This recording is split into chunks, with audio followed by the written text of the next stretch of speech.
করো তুমি প্রোগ্রামটা ইমিডিয়েট। ম্যাডাম এসে গেছেন, ত্রিপর্ণ দিয়ে বোধহয় আছেন এখানে। ঠিক আছে, তুমি বন্ধ করো, আমাকে চালাতে দাও, লেখাটা দাও। কি করছিস? আমাকে দেখা যাচ্ছে না তো।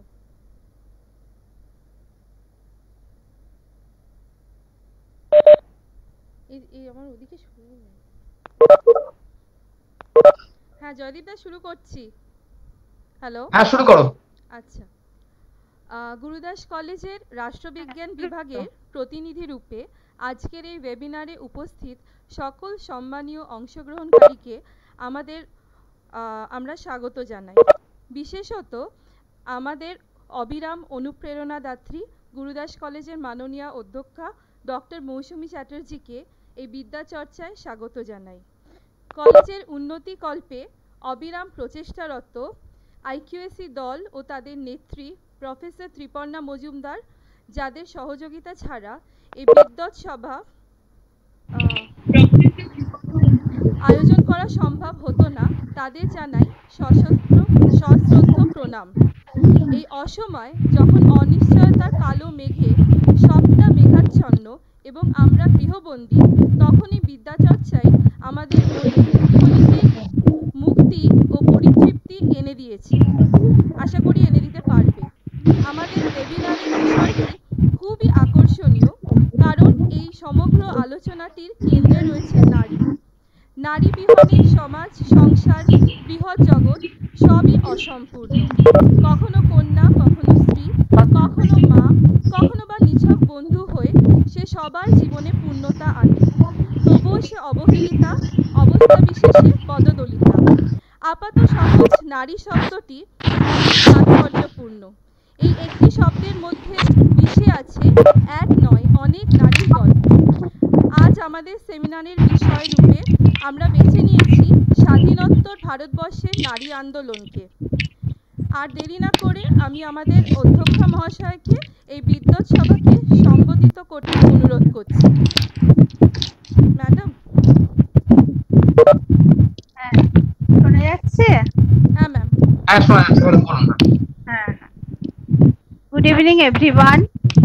Respected presenter Dr. Molly Ghosh, Associate Professor of Barakpur Rashtraguru Surendranath College, all the delegates from other institutions, and all my colleagues, faculty of Gurudas College, and my dear students. It gives me a warm welcome. Hello.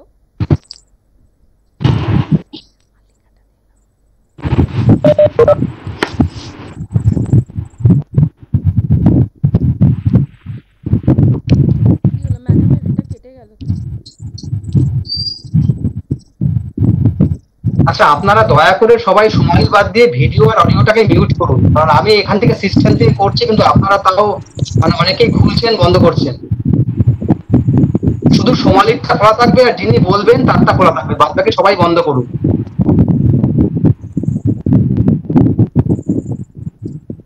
I offer my thanks to Dr. Ghosh for taking her time out in presenting the webinar entitled Women's Movements in Post-Independent India, Changing Issues and Emerging Challenges, organized by the Political Science Department and IQAC of Gurudas College for the benefit of students community. Socio-economic issues of women like sexual discrimination and oppression and male domination or women's enslavement are almost equally relevant today, even today. And in this context, the present webinar definitely be benefited and also benefited our students, also beneficial to all of us, especially of our and other students. I hope the webinar is going to be fruitful one for the participant, and I offer my good wishes for the stakeholders. Thanks again. Hello, এবার আমি আমাদের IQAC coordinator professor Triparna মজুমদারকে কিছু বলার জন্য অনুরোধ করব। Tripanadi? Good evening, everyone. Good evening, everyone. Hope all of you are keeping good health in these testing times. All of us have been affected by the pandemic, some severely, some to a lesser extent. But one thing is certain, the lifestyle of all has changed. All sectors are trying to adapt to the emerging scenario. The educational sector, where we all belong, would have come to a halt if we did not put in sincere effort to devise new methods of imparting knowledge to our students. We tried our level best to move towards online teaching. We are aware of the constraints therein and have tried to make optimal use of the limited resources. We cannot afford to ignore or deprive our students. It may cost them their future as well as ours. We are constantly exploring new avenues for enriching both students and ourselves. Webinar provides one such platform. I appreciate the initiative of the Department of Political Science, Gurudas College, for organizing today's webinar, which is the first of the kind in our college. However, I wish to assure you that there will be many more webinars on the same platform in the near future. Without taking any more time, I request Professor Pushpani Mukherjee to continue with the proceedings. Thank you. Thank you so much, Tripanadi. Hello? কি হলো? Thank you so much, Tripanadi. আচ্ছা, doctor Moli Ghosh বর্তমানে রাষ্ট্রগুরু সুরেন্দ্রনাথ কলেজে রাষ্ট্রবিজ্ঞান বিভাগে associate professor পদে রয়েছে। এর আগে তিনি অ্যাসিস্ট্যান্ট প্রফেসর রূপে কৃষ্ণনগর উইমেন্স কলেজে অধ্যাপনা করেছেন। ডক্টর ঘোষ কল্যাণী বিশ্ববিদ্যালয় থেকে তার স্নাতক ও স্নাতকোত্তর ডিগ্রি লাভ করেছেন এবং পরবর্তীকালে যাদবপুর বিশ্ববিদ্যালয়ে প্রফেসর পার্থপ্রতিম বসুর তত্ত্বাবধানে তার গবেষণা সম্পূর্ণ করেছেন ও ডিগ্রি লাভ করেছেন। জেন্ডার ইস্যু বিষয় তার গভীর চিন্তন প্রতিফলিত হয়েছে তার সুনিপুণ গবেষণা কার্যে, একাধিক প্রবন্ধে ও বিভিন্ন বিদ্বৎ সভাতে উপস্থাপিত আলোচনায়। তিনি UGC capacity building of women managers অনুষ্ঠানটির সাথে ওতপ্রোতভাবে জড়িত ছিলেন প্রশিক্ষক রূপে। আমি এখন অনুরোধ করছি ডক্টর মলি ঘোষকে তার বক্তব্য উপস্থাপন করার জন্য। মলিদি।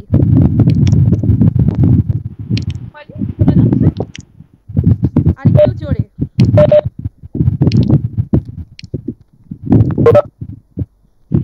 Thank you.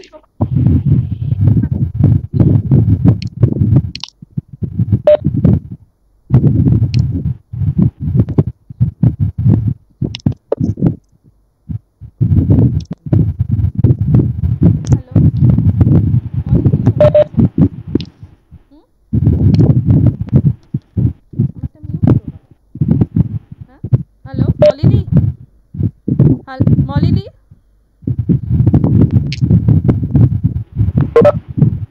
মলিদি হ্যালো মলিদিকে শোনা যাচ্ছে না।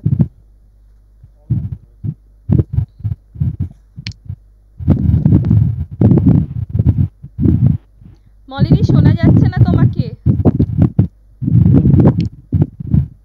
হ্যালো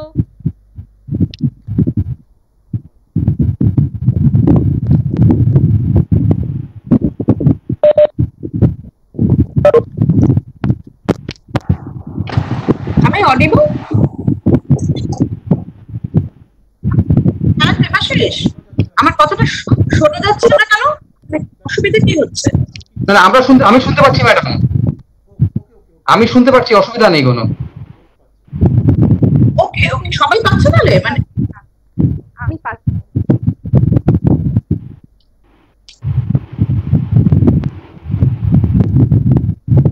আমি অডিবল? হ্যাঁ হ্যাঁ হ্যাঁ audible.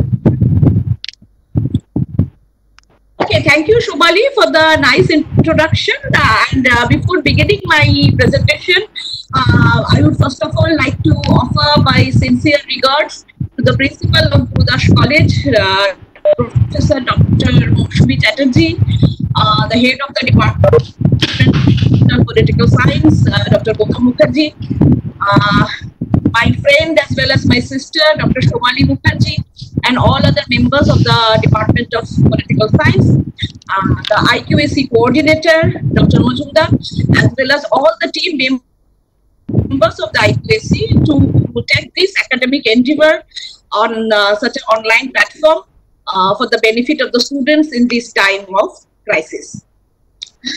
As you have all noticed that today the topic on which we will be discussing, I have named the topic as Women's Movements in Post-Independent India, Issues and Challenges, Changing Issues and Emerging Challenges.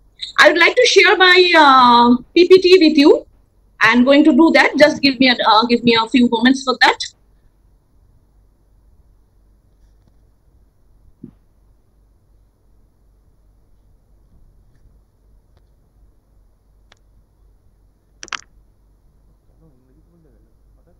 সবাই ইংরেজি বলছে, আমি বাংলা বলছি। কিন্তু ভালো বাংলা বলছি। হ্যাঁ, আমি মধ্যখানে আটকাচ্ছিলাম তো প্রথমের দিকে। হ্যাঁ, আটকাচ্ছিলি, তারপরে ঠিক করে দিয়েছি। হ্যাঁ, তাড়াহুড়ো বলছিস বড্ড। তাড়াহুড়ো করার কোনো দরকার নেই। সবাই তো তাড়াহুড়ো করছে। ঠিক আছে, বড় করে থাম, অলরেডি শেষ হলো। I hope my PPT is visible. এটা রেকর্ড হচ্ছে তো? Yes, হ্যাঁ শোনা যাচ্ছে। Is my PPT visible, Shomali? Yes. Yes, it's Sorry? visible. Visible. Okay. Thank you.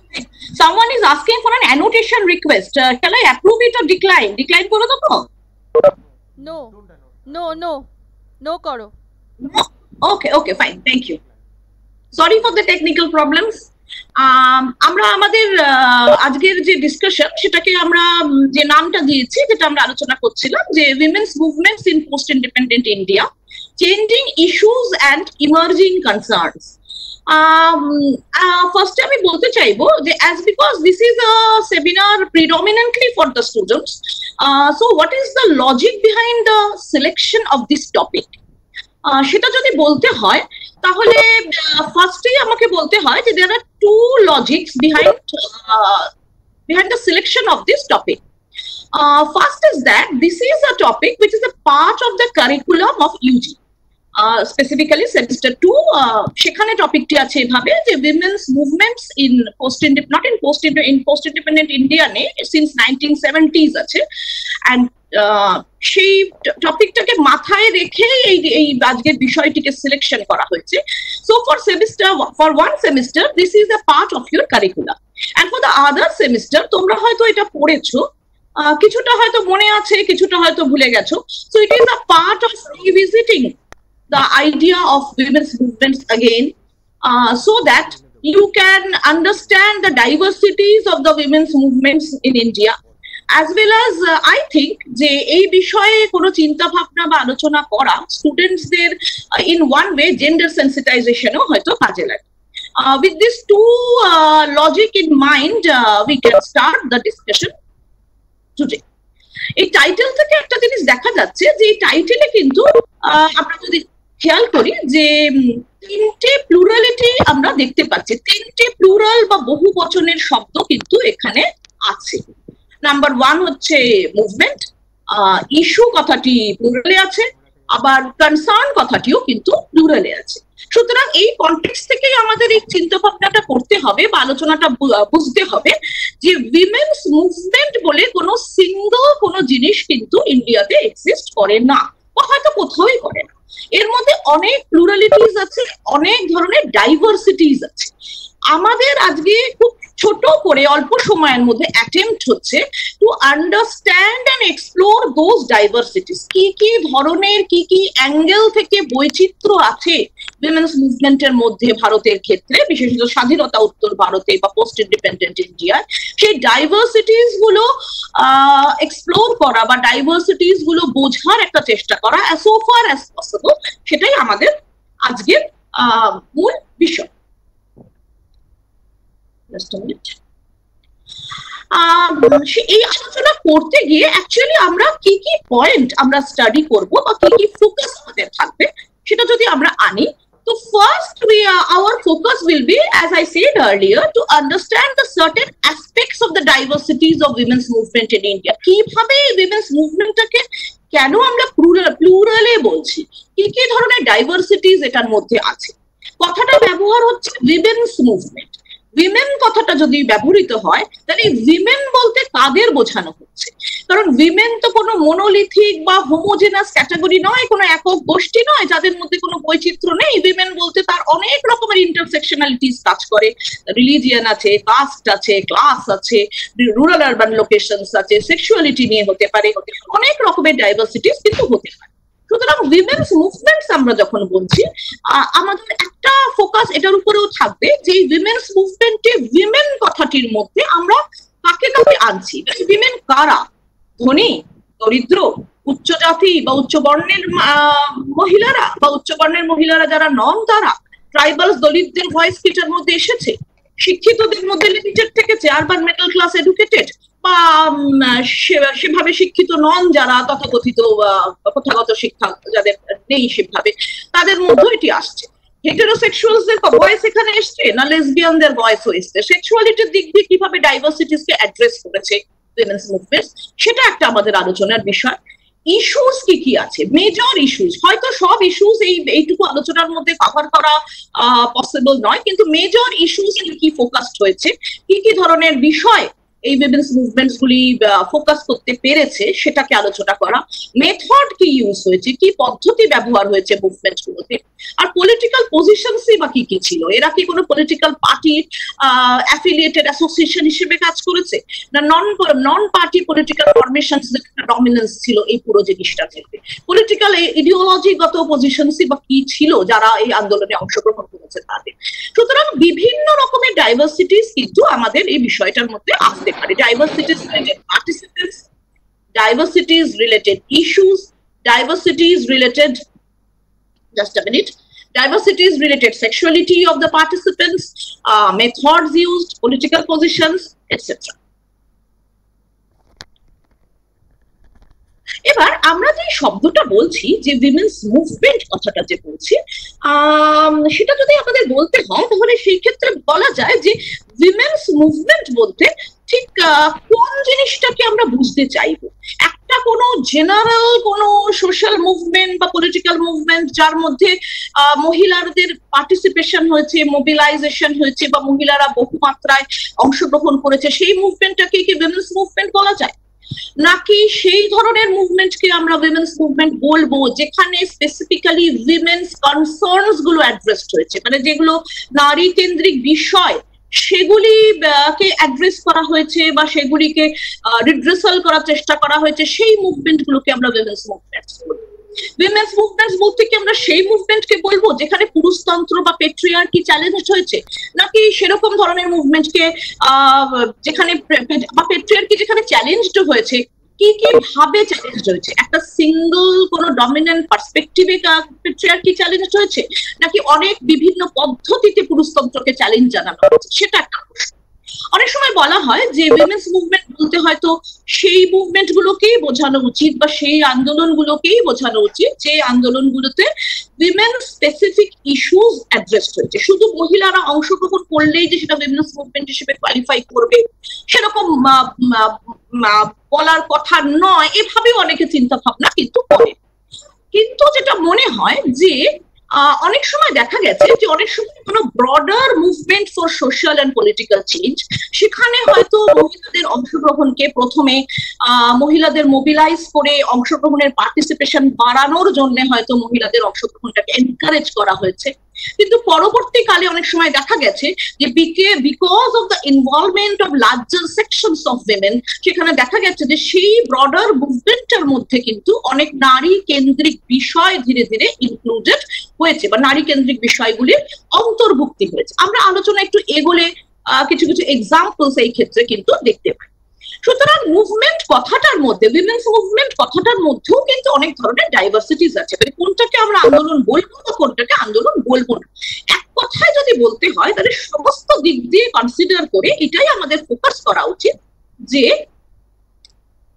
Just minute, share কন্টেন্টটা বোধহয় একটু হয়ে গেল।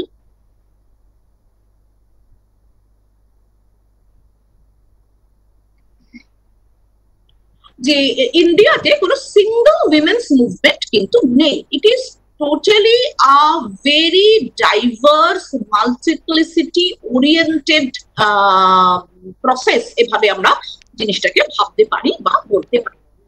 এবার আমরা তো পোস্ট ইন্ডিপেন্ডেন্ট ইন্ডিয়া নিয়েছি, বা পোস্ট ইন্ডিপেন্ডেন্ট ইন্ডিয়া নিলেও স্পেসিফিক্যালি আমাদের আলোচনাটা কিন্তু 1970s অনওয়ার্ড প্রোগ্রেস করবে। ওয়াই 1970s সেই ডিসকাশনটাতে আমরা ধীরে ধীরে আসছি যে কেন 1970-এর দশক, স্বাধীনতার পরে প্রথম দুটি দশক মানে 50 বা 60-এর দশকে কেন সেভাবে কোনো মুভমেন্ট বা কিছু যেটাকে উইমেন্স মুভমেন্ট বলা যেতে পারে সেই অর্থে কেন পয়েন্ট আউট করা হয় না, সেই প্রশ্নে আমরা পরে আসছি। এবার এই উইমেন্স মুভমেন্ট যদি আমরা দেখি তাহলে অনেক সময় স্কলারশিপ যেটা এই রিলেটেড আছে সেখানে অনেক ক্ষেত্রে দেখা যায় যে বলা হয় যে এই মুভমেন্টকে বা এই মুভমেন্টস গুলোকে 3টে ফেজে ভাগ করা যেতে পারে, এবং এর সূত্রপাত যদি বলা যায় তো সূত্রপাত ব্রিটিশ ইন্ডিয়া থেকে হয়তো হয়েছে। সুতরাং first phase of women's movement যেটা, সেটাকে 1850s থেকে সূত্রপাত হয়ে বিংশ শতাব্দীর প্রথমার্ধ অব্দি বলা যায় যে first phase of women's issues being reflected through various movements, এটা কিন্তু প্রথম দেখা গেছিল ওই সময়টায়, যখন অনেক রকমের অর্থাৎ ওই যে পিরিয়ডটা আমরা সকলে জানি যে ওই পিরিয়ডটা was very vibrant in terms of social reform movements. বিভিন্ন ধরনের সমাজ সংস্কার আন্দোলন সে সময় হয়েছে ভারতে, এবং তার একটা এই broader agenda for changing the society, এই broader agenda for changing the সোসাইটির মধ্যে কিন্তু অনেক উইমেন্স ইস্যুস সে সময়তে অ্যাড্রেসড হয়েছে। এবং আমরা জানি কিছু ল্যান্ডমার্ক আইন সে সময় ভারতে, ব্রিটিশ ভারতে কিছু ল্যান্ডমার্ক আইনও সে সময় পাস হয়েছিল, যেমন উইডো ম্যারেজ অ্যাক্ট বা সতীদাহ প্রথা প্রহিবিশন যে আইন, সেগুলি সবই ওই 19th সেঞ্চুরি ডেভেলপমেন্ট সেই সময় হচ্ছে। প্লাস উইমেন্স এডুকেশন, অন্যান্য রাইটস, সেসব নিয়েও নানা ধরনের ব্যাপার কিন্তু এই সময়টার মধ্যে হয়েছে। কিন্তু অনেক সময় যেটা বলা হয় যে এই সময়টির মধ্যে রিফর্মার মানে যারা এই মুভমেন্টের মেইন ভয়েস, তাদের মধ্যে মহিলারা যেমন ছিল তাদের থেকেও বেশি মাত্রাতে ক্ষমতা সম্পন্ন কণ্ঠস্বর বা ভয়েস কিন্তু দেখা গেছে পুরুষ রিফর্মার। মহিলাদের কণ্ঠস্বর শোনা যায়নি বা সক্রিয়ভাবে দেখা যায়নি পরিবর্তনের ক্ষেত্রে। আমরা দেখেছি পণ্ডিতা রমাবাইকে পেয়েছি, সরলা দেবী চৌধুরানী পেয়েছি, আরো অনেক লোকজনকে এই সময় পাওয়া গেছে, মানুষকে বেগম রোকেয়া আছেন।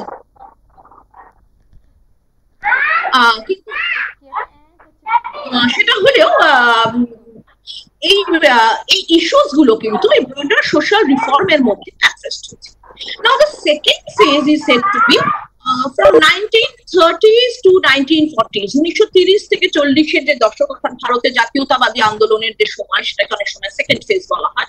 যে সময় মহিলাদের অংশগ্রহণ ভারতের ন্যাশনালিস্ট মুভমেন্টে ভীষণ সক্রিয়ভাবে সব খুব প্রমিনেন্ট ভয়েস এই সময়টায় কিন্তু দেখা গেছে। এবং এই সময় একটা ইন্টারেস্টিং ব্যাপার হচ্ছে যে অনেক ক্ষেত্রে স্পেশালি গান্ধীজির নেতৃত্বে যে মুভমেন্ট হয়েছে সেই ক্ষেত্রে কিন্তু অনেক সময় দেখা গেছে যে মহিলাদের কেয়ারিং, নার্চারিং, লাভিং যে কোয়ালিটিস গুলো, সেগুলোকে পলিটিক্যাল ওয়েপন হিসেবে ইউজ করার কথা কিন্তু এই ন্যাশনালিস্ট মুভমেন্টের সময় দেখা যায়, যেটা কিন্তু একটু ইউনিক, যেটা এর আগে কিন্তু দেখা যায়নি।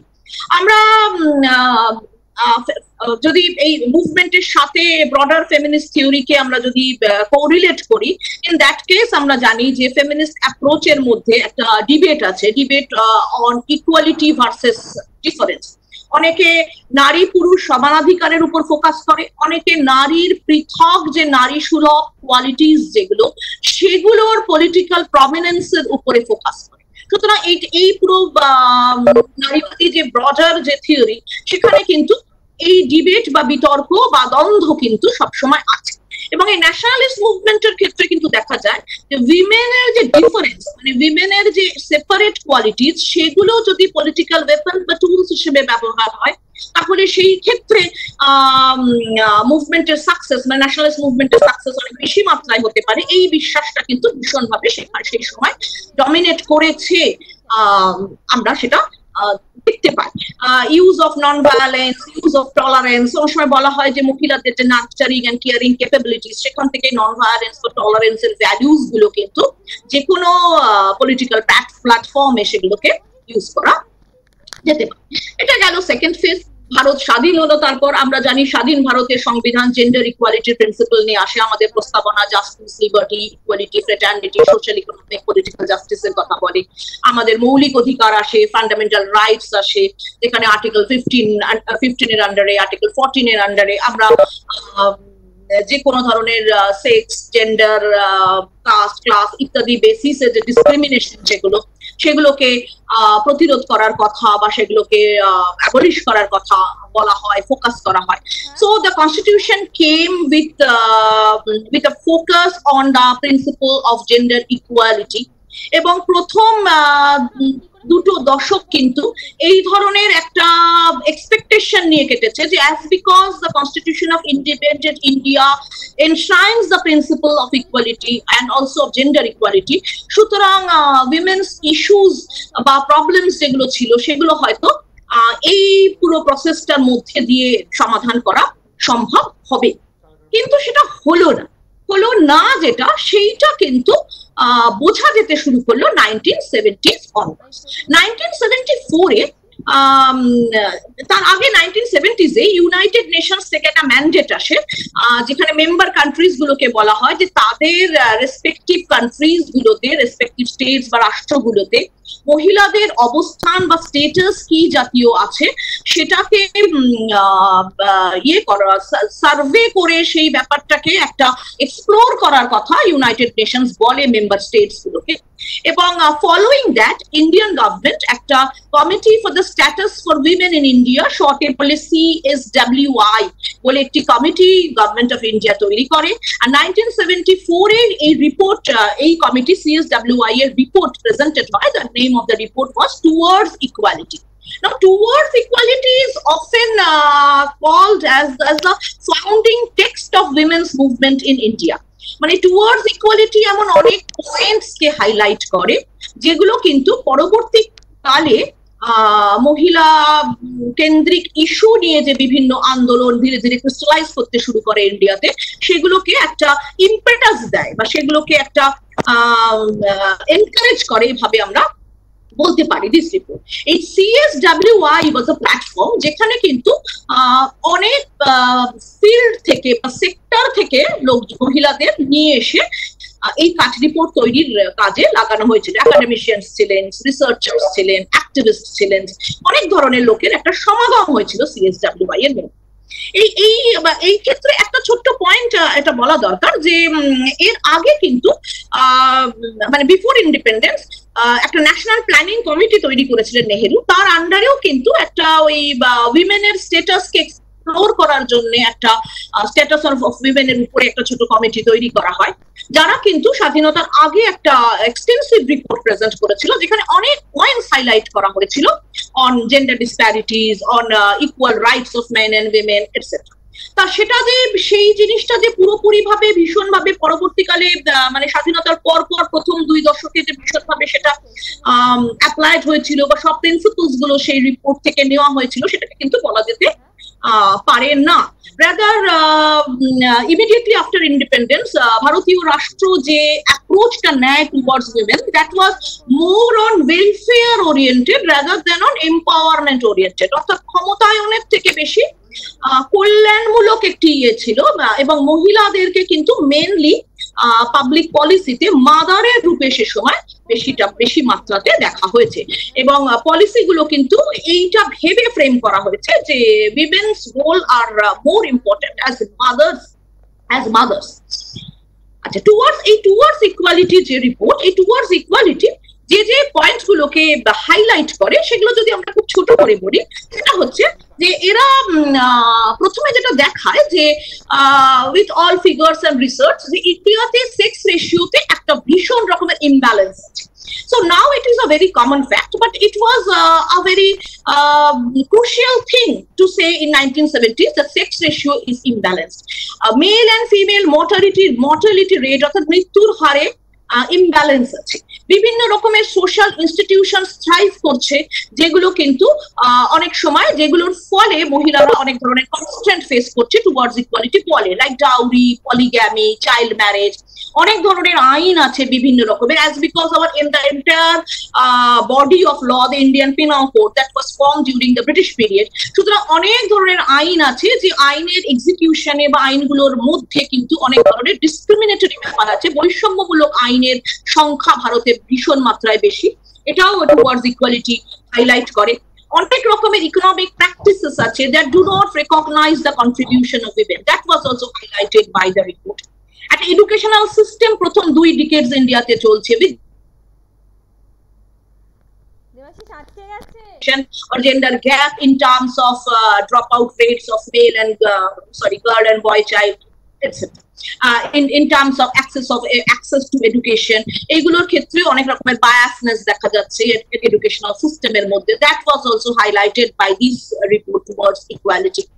At the same time, it also highlighted the fact that India is having, in spite of the principle of gender equality being enshrined in the Constitution of Independent India, India is having a political system that does not promote women's participation.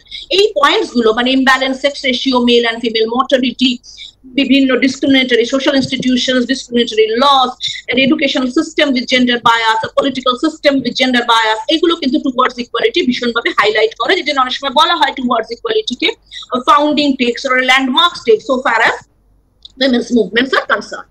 এখন আমরা আলোচনা শুরুতে একটা জিনিস বলেছিলাম যে আমরা যখন তোমাদের কারিকুলামে স্টুডেন্টসদের বলছি, তোমাদের কারিকুলামের মধ্যেও আছে যে women's movement since 1970s, and it is under the broad head new social movements, যার আন্ডারে হিউম্যান রাইটস মুভমেন্টস আছে, এনভায়রনমেন্টাল মুভমেন্টস আছে, অ্যাজ ওয়েল অ্যাজ উইমেন্স মুভমেন্টও আছে। আর আমরা জানি এগুলো এই human rights movement, environmental movement, women's movement, all this share cross cutting issues. এদের মধ্যে ক্রস কাটিং ইস্যুস আছে। অনেক মুভমেন্টকে আমরা অনেক সময় উইমেন্স মুভমেন্টও বলি, আবার অনেক সময় এনভায়রনমেন্টাল মুভমেন্টও বলি। সুতরাং এগুলো সবই ওভারল্যাপিং টু আ সেন্স, মানে খুব যে বর্ডার লাইনস গুলো অনেকটা blurred between this movements, because all try to portray certain gaps of the welfare state. এবার 1970s, why the decade of 1970s?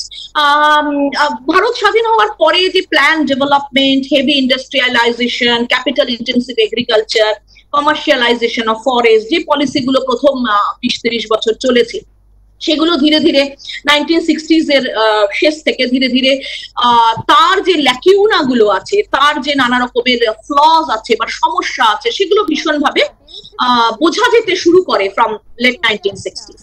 Political context আমরা যদি দেখি, আমরা জানি যে after independence during 1950s and 60s there was an overall dominance of the Congress party at the state level as well as the central level, যেটাকে অনেক সময় Indian politics এর স্কলারশিপ কংগ্রেস সিস্টেম বলে ডেজিগনেট করেছেন। That Congress system came to be challenged from the late 1960s। So political party related যে একটা hegemony বা আধিপত্য বিস্তারের জায়গাতে কংগ্রেস পার্টি ছিল, সেখানে অনেক রকমের নন কংগ্রেস পলিটিক্যাল ফরমেশনস এর সূত্রপাত দেখা যেতে শুরু করে, এবং যারা একটা টাইমের পরেই কংগ্রেসের ডমিনেন্সকে ভীষণভাবে চ্যালেঞ্জ করে। নানা ধরনের ভয়েস নানা ধরনের কণ্ঠস্বর, those who were not happy with the entire system of planned development, heavy industrialization, agriculture, that the way they were going on during the first 2 or 3 decades of independence, সেগুলো ধীরে ধীরে কিন্তু চ্যালেঞ্জ হতে শুরু করে।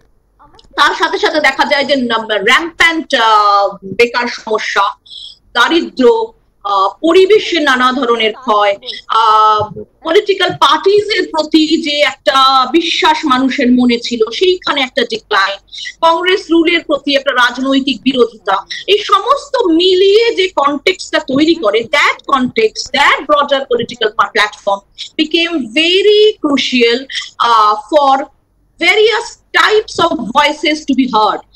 আনহ্যাপি ভয়েসেস, বিভিন্ন ধরনের কণ্ঠস্বর, যারা তার আগের 20 বছর হয়তো অনেক কিছু পায়নি, যাদের হয়তো আশা ছিল ইন্ডিয়ার ওয়েলফেয়ার স্টেট থেকে অনেক কিছু, কিন্তু অনেক কিছু পায়নি, তারা নানা ধরনের প্ল্যাটফর্ম পেতে শুরু করে টু ভয়েস দেয়ার কনসার্নস, তাদের কণ্ঠস্বরকে শোনানোর জন্য তারা নানা রকমের প্ল্যাটফর্মের সূত্রপাত কিন্তু হতে শুরু করে। সুতরাং 1970s was a very vibrant decade বলা যায়, যখন নানা ধরনের students movement, mass movement, peasants movement, কৃষক আন্দোলন, ছাত্র আন্দোলন, নারী আন্দোলন নানাভাবে কিন্তু সে সময় ক্রিস্টালাইজ করতে শুরু করে।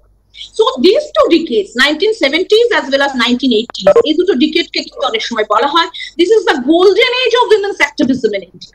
1970s এবং 1980s এ যেভাবে উইমেন্স মুভমেন্ট বা অ্যাক্টিভিজম আমরা দেখেছি, সেটা পরবর্তীকালে কিন্তু তার সেই জায়গাটা কিন্তু অনেকটা হারিয়ে ফেলেছি আমরা, এভাবে বলা যেতে পারে, যেটাতে আমরা পরে আসছি। এবার 1970s এবং 80s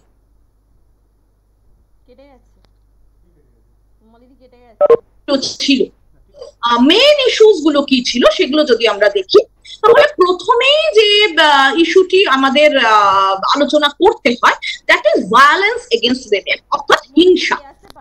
হিংসার কিছু নির্দিষ্ট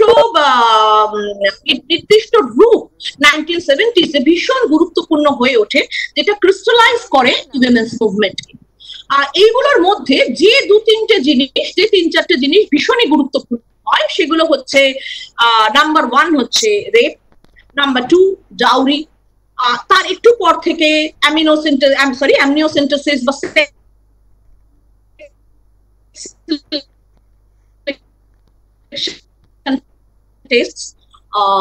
আরেকটু পর থেকে widow immolation, sexual harassment of women at workplace, সেটা আরেকটু পরে, যদিও 80s এর ডিকেডস এ ঠিক নয়, যাই হোক আমরা আলোচনাটার মধ্যে পরবর্তী সময় আসছি। সুতরাং ফার্স্ট যে ইস্যুটা ভীষণভাবে ফোকাসড হয় that was the concept of rape. সুতরাং উইমেন্স অ্যাক্টিভিজম 1970s এর ডিকেডে এই ইস্যুটিকে কেন্দ্র করে ভীষণভাবে ক্রিস্টালাইজ হতে শুরু করে, এবং সেখানে যেরকম পলিটিক্যাল পার্টি অ্যাফিলিয়েটেড অর্গানাইজেশনস দের ভাইব্রেন্সি দেখা যায়, at the same time various non party political formations বা গ্রুপস, তাদেরও ভীষণভাবে কিন্তু সক্রিয় ভূমিকা দেখা যায় in this movement or agitation or in this protest that crystallise against the concept of rape. এবং রেপের একটা নির্দিষ্ট রূপ সে সময় ভীষণভাবে হাইলাইটেড হয়, যেটাকে আমরা বলতে পারি power rape. Power rape means when the act is done by someone who is holding a position of power vis-a-vis the victim, যার সাথে ভিকটিমের সম্পর্কটার মধ্যে একটা ক্ষমতার ব্যাপার আছে। এই পাওয়ার রেপের দুটো ফর্ম ভীষণভাবে 1970 এর দশকে চর্চিত হয়। নাম্বার 1 ইজ কাস্টোডিয়াল রেপ, অর্থাৎ পুলিশের হেফাজতে থাকাকালীন কোন রেপ যদি কারোর ঘটে, এবং নাম্বার 2 হচ্ছে caste rape, means rape of any woman belonging to any marginal caste by some man belonging to upper caste। কারণ এরকম একটা ধারণা সোসাইটিতে বহুদিন ধরে এক্সিস্ট করেছে যে upper caste men may be having some control over the bodies of lower caste women। So caste rape, custodial rape, রেপও যে একটা কোনো মোনোগ্যামাস বা একটা কোনো মোনোলিথিক অর হোমোজেনাস ক্যাটাগরি নয়, সেইটা নিয়েও কিন্তু একটা অ্যাওয়ারনেস ধীরে ধীরে ক্রিস্টালাইজ হতে শুরু করে। এই রেপকে কেন্দ্র করে যে উইমেন্স মুভমেন্ট যে তৈরি হতে শুরু করে বা ক্রিস্টালাইজ হতে শুরু করে, সেখানে অনেকগুলো ইনসিডেন্ট সেই সময় ইন্ডিয়াতে ঘটে, যেগুলো ভীষণভাবে হাইলাইটেড হয়, এবং উইমেন্স অর্গানাইজেশনসরা সেগুলোকে কেন্দ্র করে তাদের প্রোটেস্ট গুলো গড়ে তোলে। তার মধ্যে 3টে ঘটনা আমরা এখানে হাইলাইট করতে চাইবো। দ্যাট ওয়ান ইজ দ্য আবার কেটে গেছে। এই 3টে incident was very crucial in drawing the attention of women's organizations towards the concept of rape, specifically power rape. Now Ramiza Bhiর ঘটনা ঘটে 1978 এ হায়দ্রাবাদ। রামিজা বি গরিব একজন মহিলা, দরিদ্র মহিলা, তার হাজবেন্ড রিক্সা চালক, রিক্সা পুলার হাজবেন্ড। রাতের বেলায় একটা তারা একসময় বাড়ি ফিরছিলেন রাস্তা থেকে, তাদেরকে পুলিশ যেরকম রাতের বেলা করে যে এসে রাস্তাতে ঘোরাফেরা করছে, কোনো সন্দেহজনক যদি তাদের টার্মে যদি সন্দেহজনক মনে হয় তাদের অ্যারেস্ট করে নিয়ে যাওয়া। এভাবে রামিজা বিকে অ্যারেস্ট করে তারা পুলিশ স্টেশনে নিয়ে যায়। পুলিশ স্টেশনে যাওয়ার পরে পুলিশ একটা অ্যালিগেশন রামিজা বির এগেইনস্টে আসে যে Rameeza Bee is a sex worker. May be true, may not be true, that is a different question. But the police started having the idea that as because Rameeza B is a sex worker, so the police officials have a right over the body of Rameeza. So Rameeza B was raped inside the police station. So that was a part of the incident. When this thing, when her husband Rameeza B's স্বামী যখন ব্যাপারটির প্রতিবাদ করে, তখন সেই আবার কেটে গেছে। Rameeza B's husband was killed, Rameeza B was raped, and এর পরবর্তীতে এই রামিজা বির ঘটনাটিকে কেন্দ্র করে হায়দ্রাবাদে একটা তুমুল প্রতিবাদের সৃষ্টি হয়। রামিজা বির হাজবেন্ডের বডি নিয়ে প্রচুর লোক, অগুন্তি মানুষ পুলিশ স্টেশনকে ঘেরাও করে, পুলিশ স্টেশনে টেলিফোন লাইন ডিসকানেক্ট করে, ভাঙচুর হয়, পুরো ঘটনাটা একটা পলিটিক্যাল রূপ পায়, চিফ মিনিস্টারের রোল সেখানে চ্যালেঞ্জ হয়, অপোজিশন পার্টিসরা সেখানে নানা ধরনের কথা বলতে শুরু করে, এবং এই রিলেটেড যে ভায়োলেন্স অল ওভার হায়দ্রাবাদ ছড়িয়ে পড়ে, সেই ভায়োলেন্সের ফলপ্রসূ অনেক লোকের প্রাণও যায়। So Rameeza Bee rape case became very much highlighted in Hyderabad. অনেক উইমেন্স অর্গানাইজেশনসরা রামিজা বির ইস্যুটাকে টেক ওভার করে।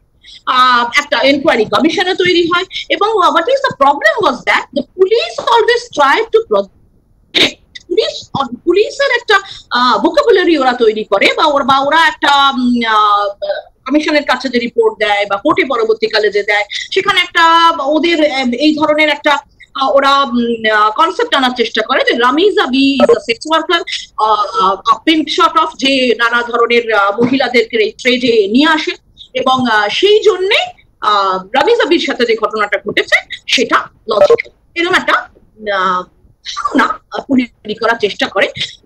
That idea was not.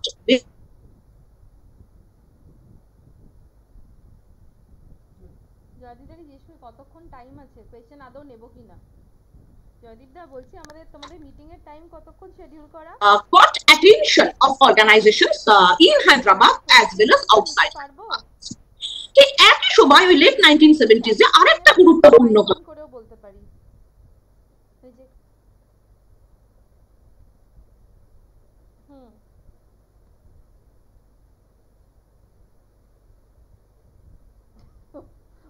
এখানেও যেটা মায়াতাকি is also a case of custodial rape of a poor woman. Rape হয় পুলিশের কাস্টাডিতে। এরা ঠিক আছে, মানে টাইম আছে তো মোটামুটি, ও যদি 9:30 অবধি টানে অসুবিধা নেই। এই মলিদি একদম কেটে গেল, দেখো দেখো, হ্যাঁ মলিদি পুরো কেটে গেল। আচ্ছা আছে, কোনো স্ক্রিনশট হচ্ছে মনে আছে, কিছু শোনা যাচ্ছে না, মলিদি চলে গেল। আর অন্যান্য তাদের সহকর্মীদের ইনভাইট করে এবং তারা আসে, এবং সেখানে মায়া ত্যাগীকে, তারপরে যেটা খুবই ভয়ানক, মায়া ত্যাগীকে স্ট্রিপ করা হয়, এবং she was paraded naked to the police station where Maya Tyagi was again raped. So Maya Tyagiর ইনসিডেন্টও কিন্তু ভীষণ একটা প্রোটেস্ট তৈরি করে। The protest went up to the parliament, member of খুব কেটে যাচ্ছে মোটু।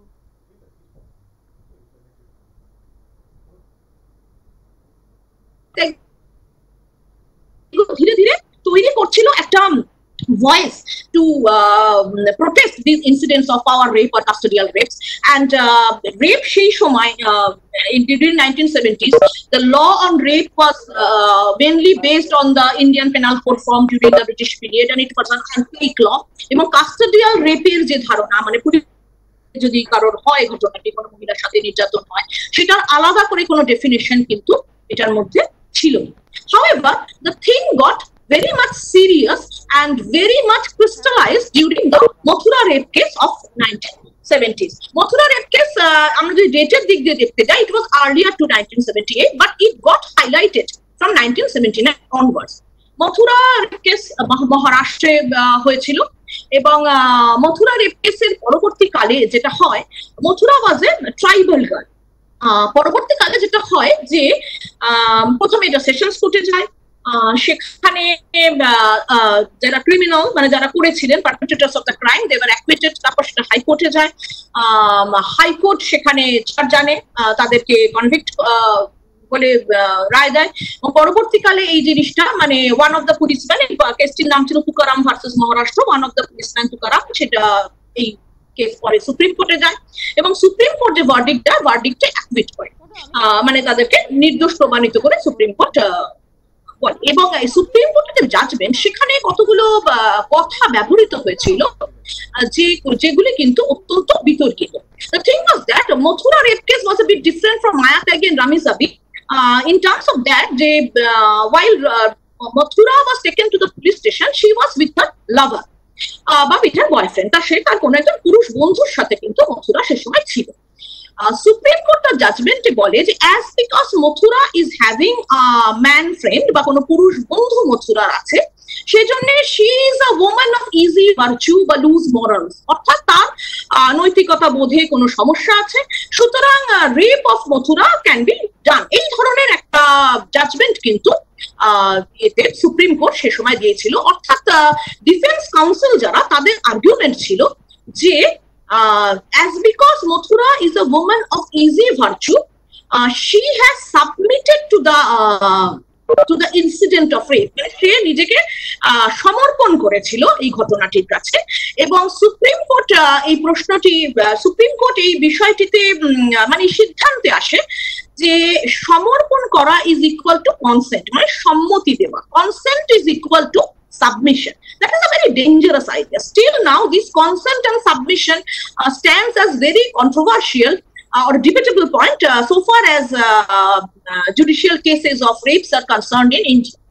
যেটা ঘটনাটা ঘটে যে মথুরা রেপ কেসে 1972 তে ঘটনাটা ঘটে, তারপর কিছু বছর ধরে এই sessions court, high court, supreme court এগুলো চলতে থাকে।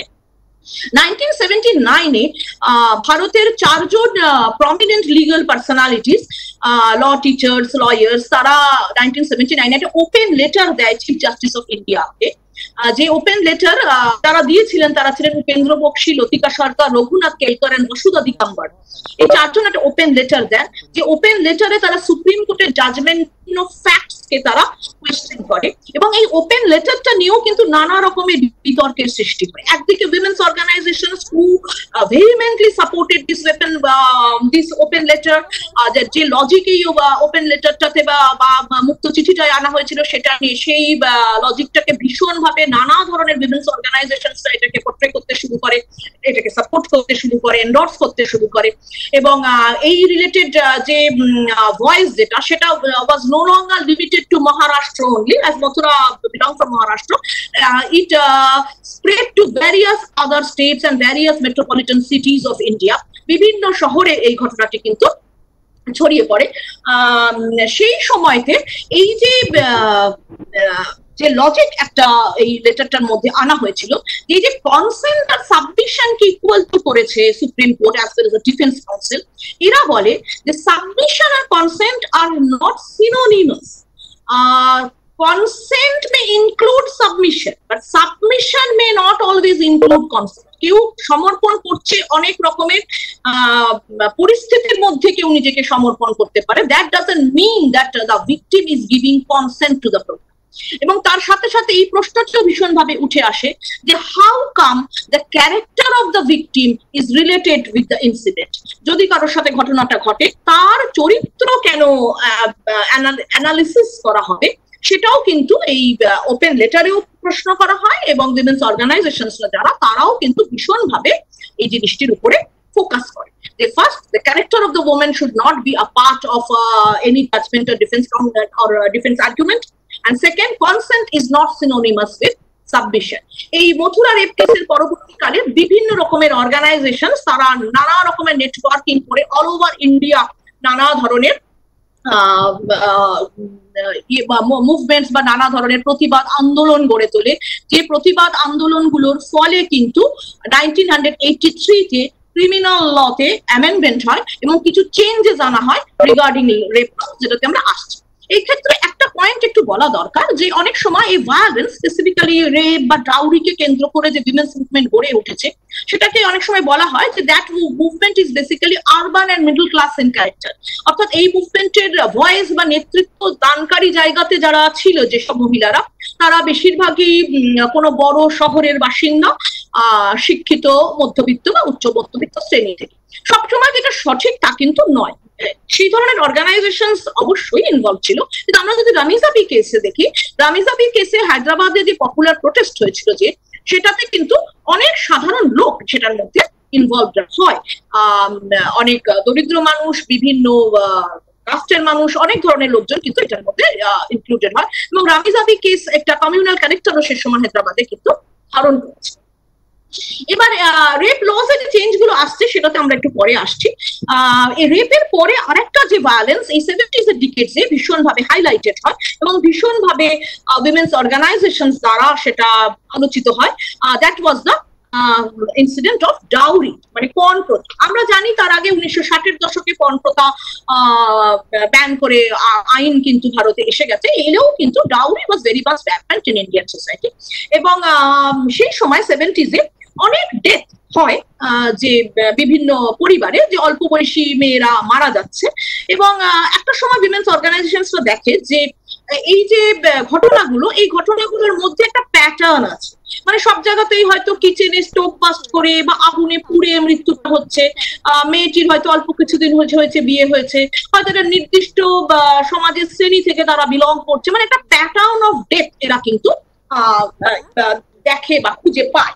সুতরাং সেইটাকে কেন্দ্র করে ডাউরি রিলেটেড মুভমেন্টও কিন্তু ভীষণ স্ট্রংলি ইন্ডিয়াতে তৈরি হতে শুরু করে। কয়েকটা incident turning point related dowry related movement. Tarvinder Kaur, দিল্লিতে তারবিন্দর করের মৃত্যু, কলকাতায় দেবযানী ভৌমিকের মৃত্যু, রাঁচিতে নিবেদিতা দত্তের মৃত্যু, এই ইনসিডেন্টস গুলো, ডাউরি ডেথ গুলো ভীষণ ভাবে ফোকাস হয় এবং এগুলো নিয়ে নানা ধরনের ডাউরি রিলেটেড মুভমেন্টসও কিন্তু শুরু হয়।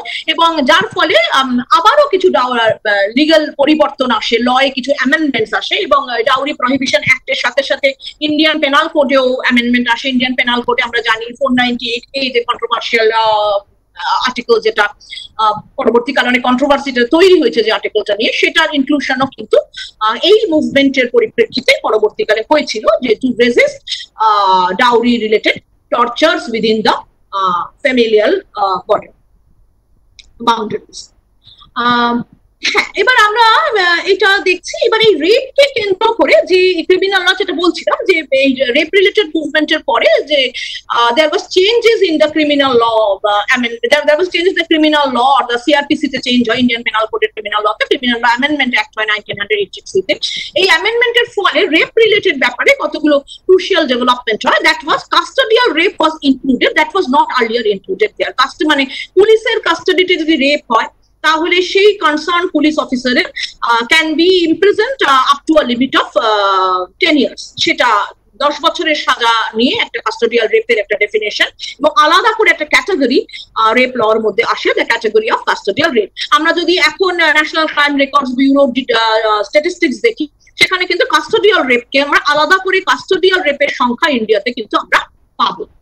অ্যানাদার ইম্পর্টেন্ট পয়েন্ট যেটা উইমেন্স অর্গানাইজেশনসরা রেজ করেছিল বা তুলেছিল, যেটা ক্রিমিনাল ল অ্যামেন্ডমেন্ট অ্যাক্ট যেটাকে অ্যাড্রেস করে, that was the burden of proof clause. Burden of proof কি?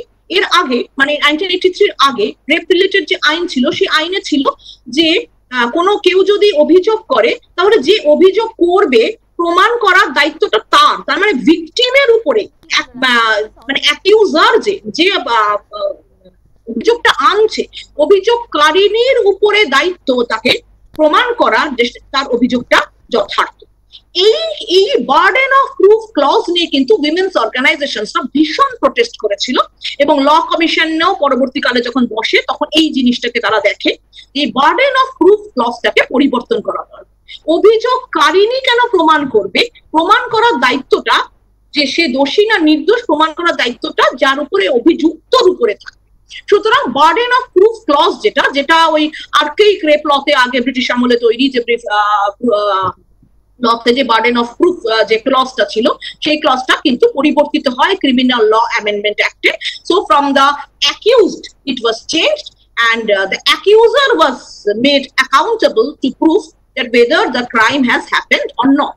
In camera trial ব্যবস্থা এরা করে, যে ওপেন ট্রায়ালের বদলে, যেটা অনেক সময় এটা নিয়েও আবার উইমেন্স মুভমেন্টের মধ্যে একটা ডিবেট ছিল। অনেক সময় কিছু কিছু অর্গানাইজেশন ইন ক্যামেরা ট্রায়ালটাকে সাপোর্ট করেছে, আবার কিছু কিছু অর্গানাইজেশন বলেছে যে in camera trial actually benefits the perpetrator of the crime more than the victim of the crime. In camera trial বলতে যে ওপেন ইয়েতে নয়, যে ট্রায়ালটা একটা ক্লোজড জায়গার মধ্যে হবে এবং সেটা ক্যামেরাতে হবে, অন ক্যামেরা সে ট্রায়ালটা হবে, মানে to protect the victim from the stigma of rape. রেপের একটা বড় প্রবলেম হচ্ছে it is stigmatised in the society. তার সাথে সাথে আইডেন্টিটি, যে ভিকটিমের আইডেন্টিটি ডিসক্লোজ করা যাবে না, সেই রিলেটেড ক্লজও কিন্তু আসে।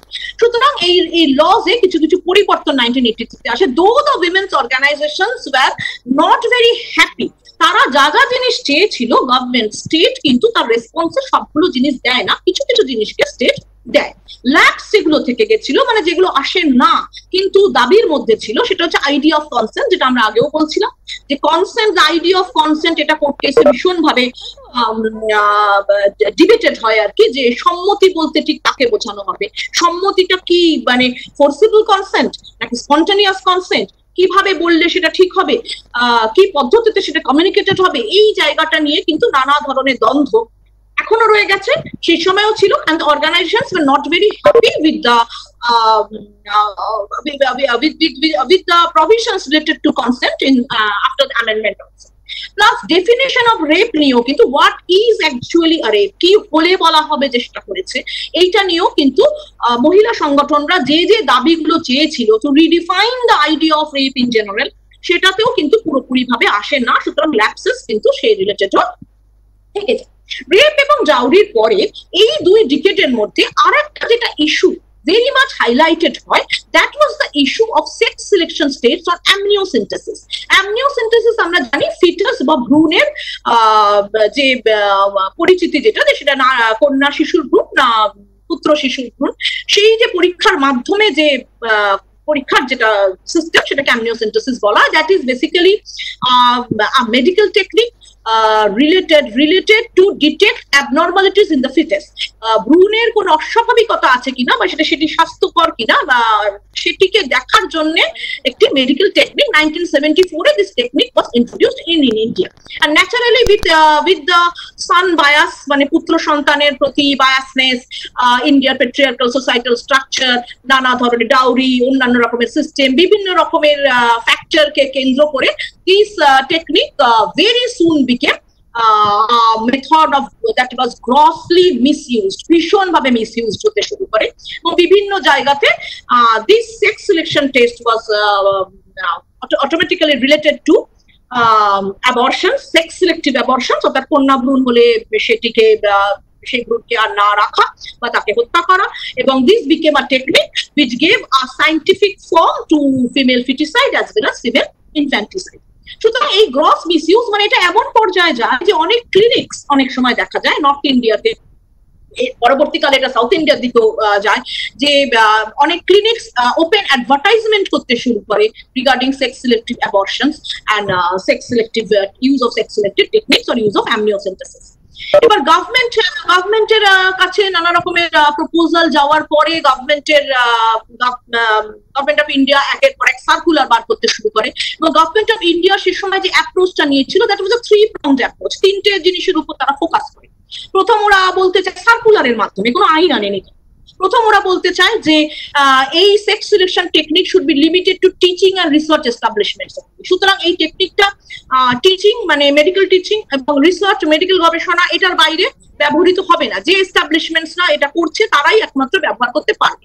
সার্কুলারের আরেকটা পয়েন্ট ছিল মেডিকেল কাউন্সিল অফ ইন্ডিয়া, তাদেরকে দায়িত্ব দেওয়া হয়েছিল যে to take severe actions against those practising, যারা এই টেকনিকটা প্র্যাকটিস করবে বা যারা এই sex selective abortion, sex selective test এবং অ্যাট দ্য সেম টাইম তার সাথে রিলেটেড অ্যাবর্শন যারা করাবে তাদের এগেনস্টে অ্যাকশন নেওয়ার কথা মেডিকেল কাউন্সিল অফ ইন্ডিয়াকে বলা হয়, অর্থাৎ সেই ডাক্তারদের প্রতি অ্যাকশন নেওয়ার কথা বলা হয়। আর উইমেন্স অর্গানাইজেশনস কে গভর্নমেন্ট রিকোয়েস্ট করে টু রিমেন ভিজিলেন্ট, বলে যে আপনারা খেয়াল রাখুন যে এই ধরনের ঘটনা ঘটছে কি। So this was a very ineffective measures. এই তিনটে জিনিস দিয়ে কিন্তু এই অ্যামনিওসেন্টেসিসের বা ফিমেল ফিটিসাইড বা ফিমেল ইনফেন্টিসাইড এবং তার যে impact on the sex ratio of India সেটাকে কিন্তু কন্ট্রোল করা যায় না। আলটিমেটলি 1985 সালে on the basis of various voices from the women's organizations all over India একটা পাবলিক ইন্টারেস্ট লিটিগেশন বা জনস্বার্থ মামলা ফাইল করা হয় এবং ধীরে ধীরে এই ব্যাপারে অ্যাওয়ারনেস আরো ক্রিস্টালাইজ করলে আলটিমেটলি 1994 এ এই সেক্স সিলেক্টিভ অ্যামনিওসেন্টেসিস কে প্রিভেন্ট করার জন্য একটা আইন তৈরি হয়, that was prenatal diagnostics technique prevention of misuse act 1994, যেটা অনেক রকমের গাইডলাইন্স দেয় so that sex selective abortions could be stopped. এবার অনেক সময় এই উইমেন্স অর্গানাইজেশনস গুলোর মধ্যেও কিন্তু একটা এথিক্যাল ডাইলেমা দেখা গেছে এই জিনিসটাকে কেন্দ্র করে। অনেকে যেমন এটিকে বন্ধ করার সাপোর্ট করেছে, at the same time there were voices who wanted to say যে আমরা যদি রিপ্রোডাক্টিভ রাইটস অফ উইমেনের উপরে ফোকাস করি এবং মহিলাদের choice to have the baby or not to have the baby উপরে ফোকাস করি, in that case whether to have the baby or not to have the baby সেই চয়েসটাকে যদি কোনোভাবে আইন দিয়ে বাধা দেওয়া হয় তাহলে রিপ্রোডাক্টিভ চয়েস অফ উইমেনকেও বাধা দেওয়া হবে, এরকম একটা আর্গুমেন্টও কিন্তু সেই সময় দেখা গেছিল। আমরা প্রথমেই বলছিলাম যে মুভমেন্টের মধ্যেই নানা ধরনের বিতর্ক বা দ্বন্দ্ব কিন্তু অনেক সময় দেখা যাচ্ছে। However, এই আইনটার মধ্যেও কিন্তু গ্যাপস ছিল, there was gap in the act because এই অ্যাক্ট কি করছে যে যারা যে মহিলারা এই ব্যাপারটার মধ্যে ইনভলভড বা যারা এই পদ্ধতিটা করেছে বা যারা এই প্রসেসের মধ্যে দিয়ে গেছে তাদেরকে পেনাল্টির কথা এই অ্যাক্টের মধ্যে বলা হয়।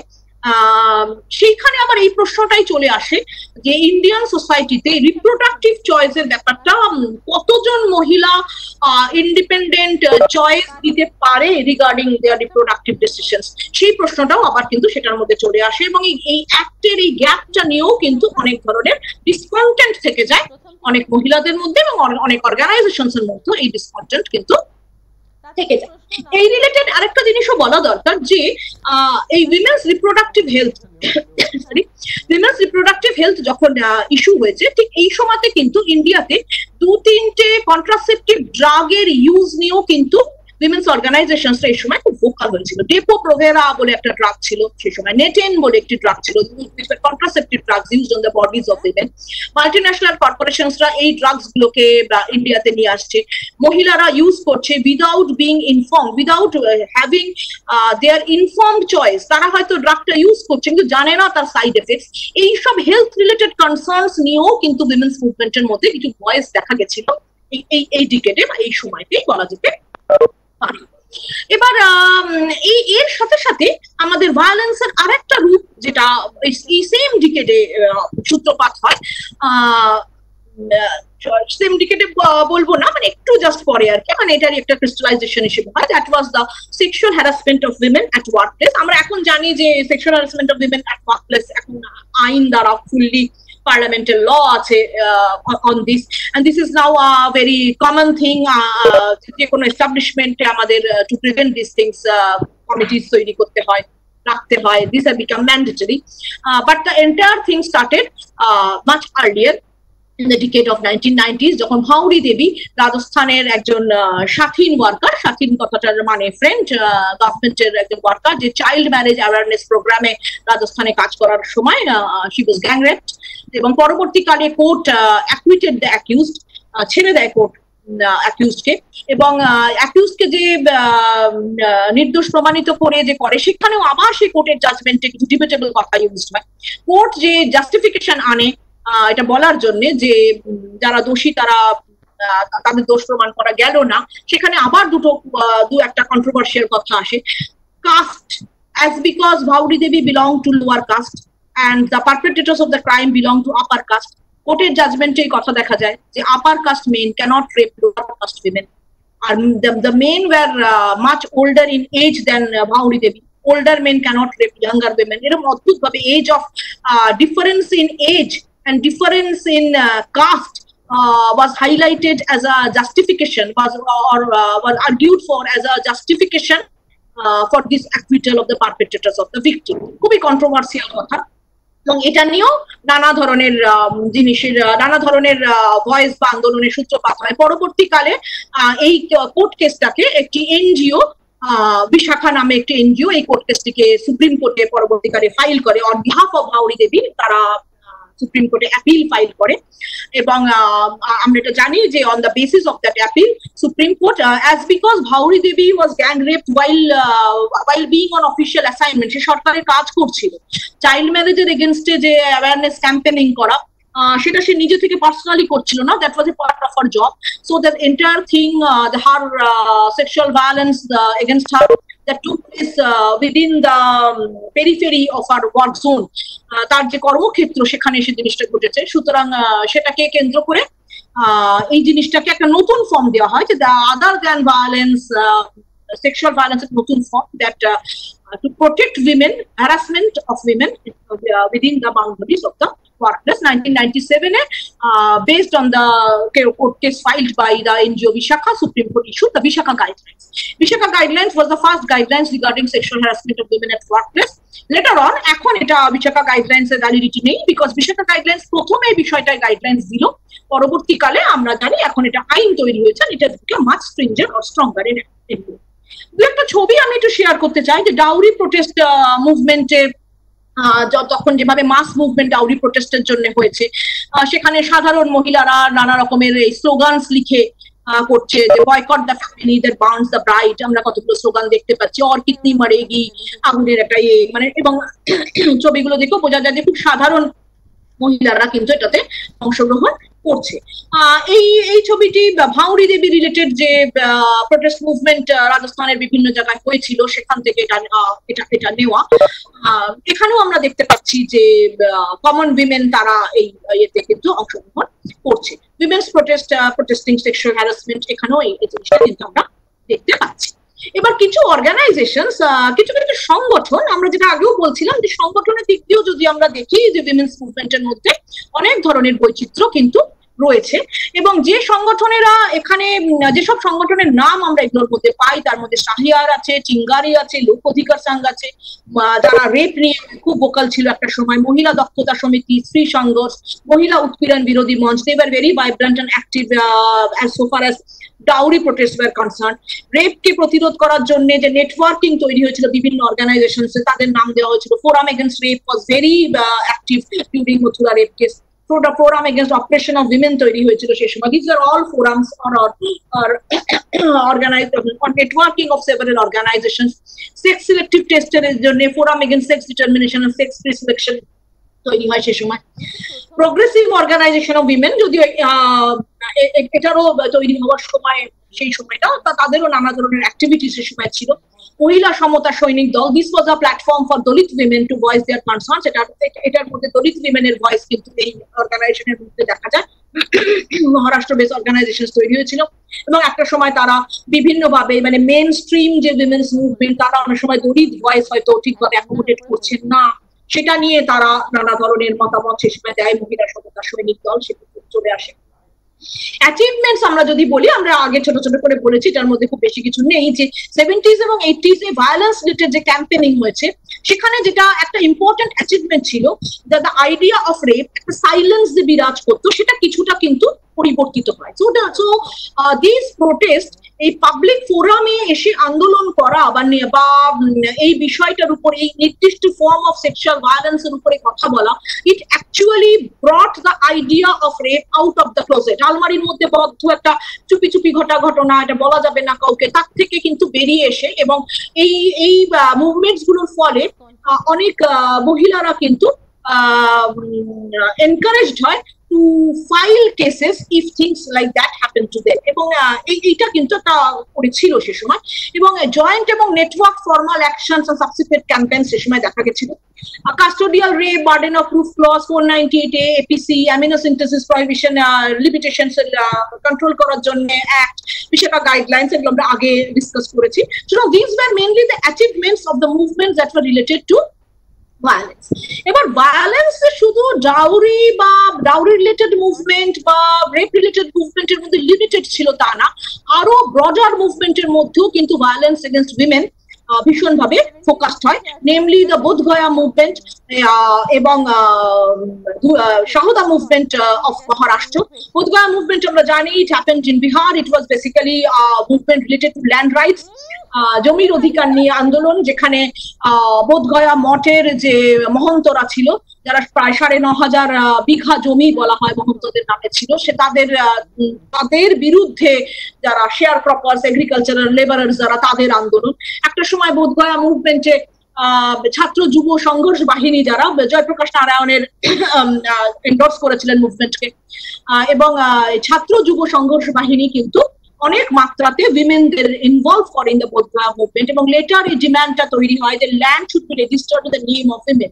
সুতরাং ল্যান্ড রাইটস বা জমির অধিকার মহিলাদের, সেটা কিন্তু এই বোধগয়া মুভমেন্টে ভীষণভাবে হাইলাইটেড হয়, the Bodhgaya movement of Bihar.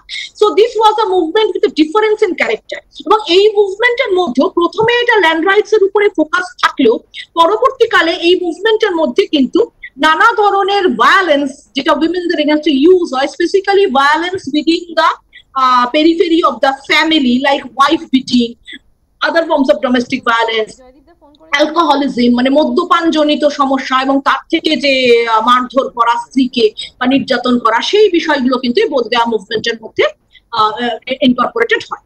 এবং এই একই ঘটনা কিন্তু দেখা যায় শাহদা মুভমেন্ট, যেটা ধুলিয়া মহারাষ্ট্র থেকে যেটা সূত্রপাত হয়েছিল। শাহদা মুভমেন্টেরও ক্যারেক্টারটা কিন্তু একটু অন্য ধরনের ছিল। Shahada movement was basically of movement by the tribals of our region, এখানে আদিবাসীরা আউটসাইডারদের যে কন্ট্রোল ল্যান্ডের উপরে, সেটাকে নিয়ে আন্দোলনটা ক্রিস্টালাইজ করে initially, not only on land but also sexual violation of tribal women, সেটাও কিন্তু এই মুভমেন্টের একটা কম্পোনেন্ট ছিল। সুতরাং এই movement was not specifically focused on a women's issue only, but women's issues were also part of the movement.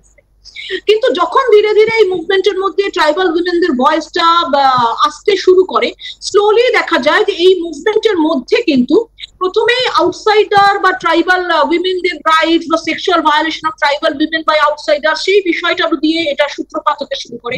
পরবর্তীকালে যে discrimination within tribal customary laws, violence that tribal women face within their own families, violence that originated from wife beating, that originated from alcoholism, সেগুলো কিন্তু শাহদা মুভমেন্টের মধ্যে আসতে শুরু করে।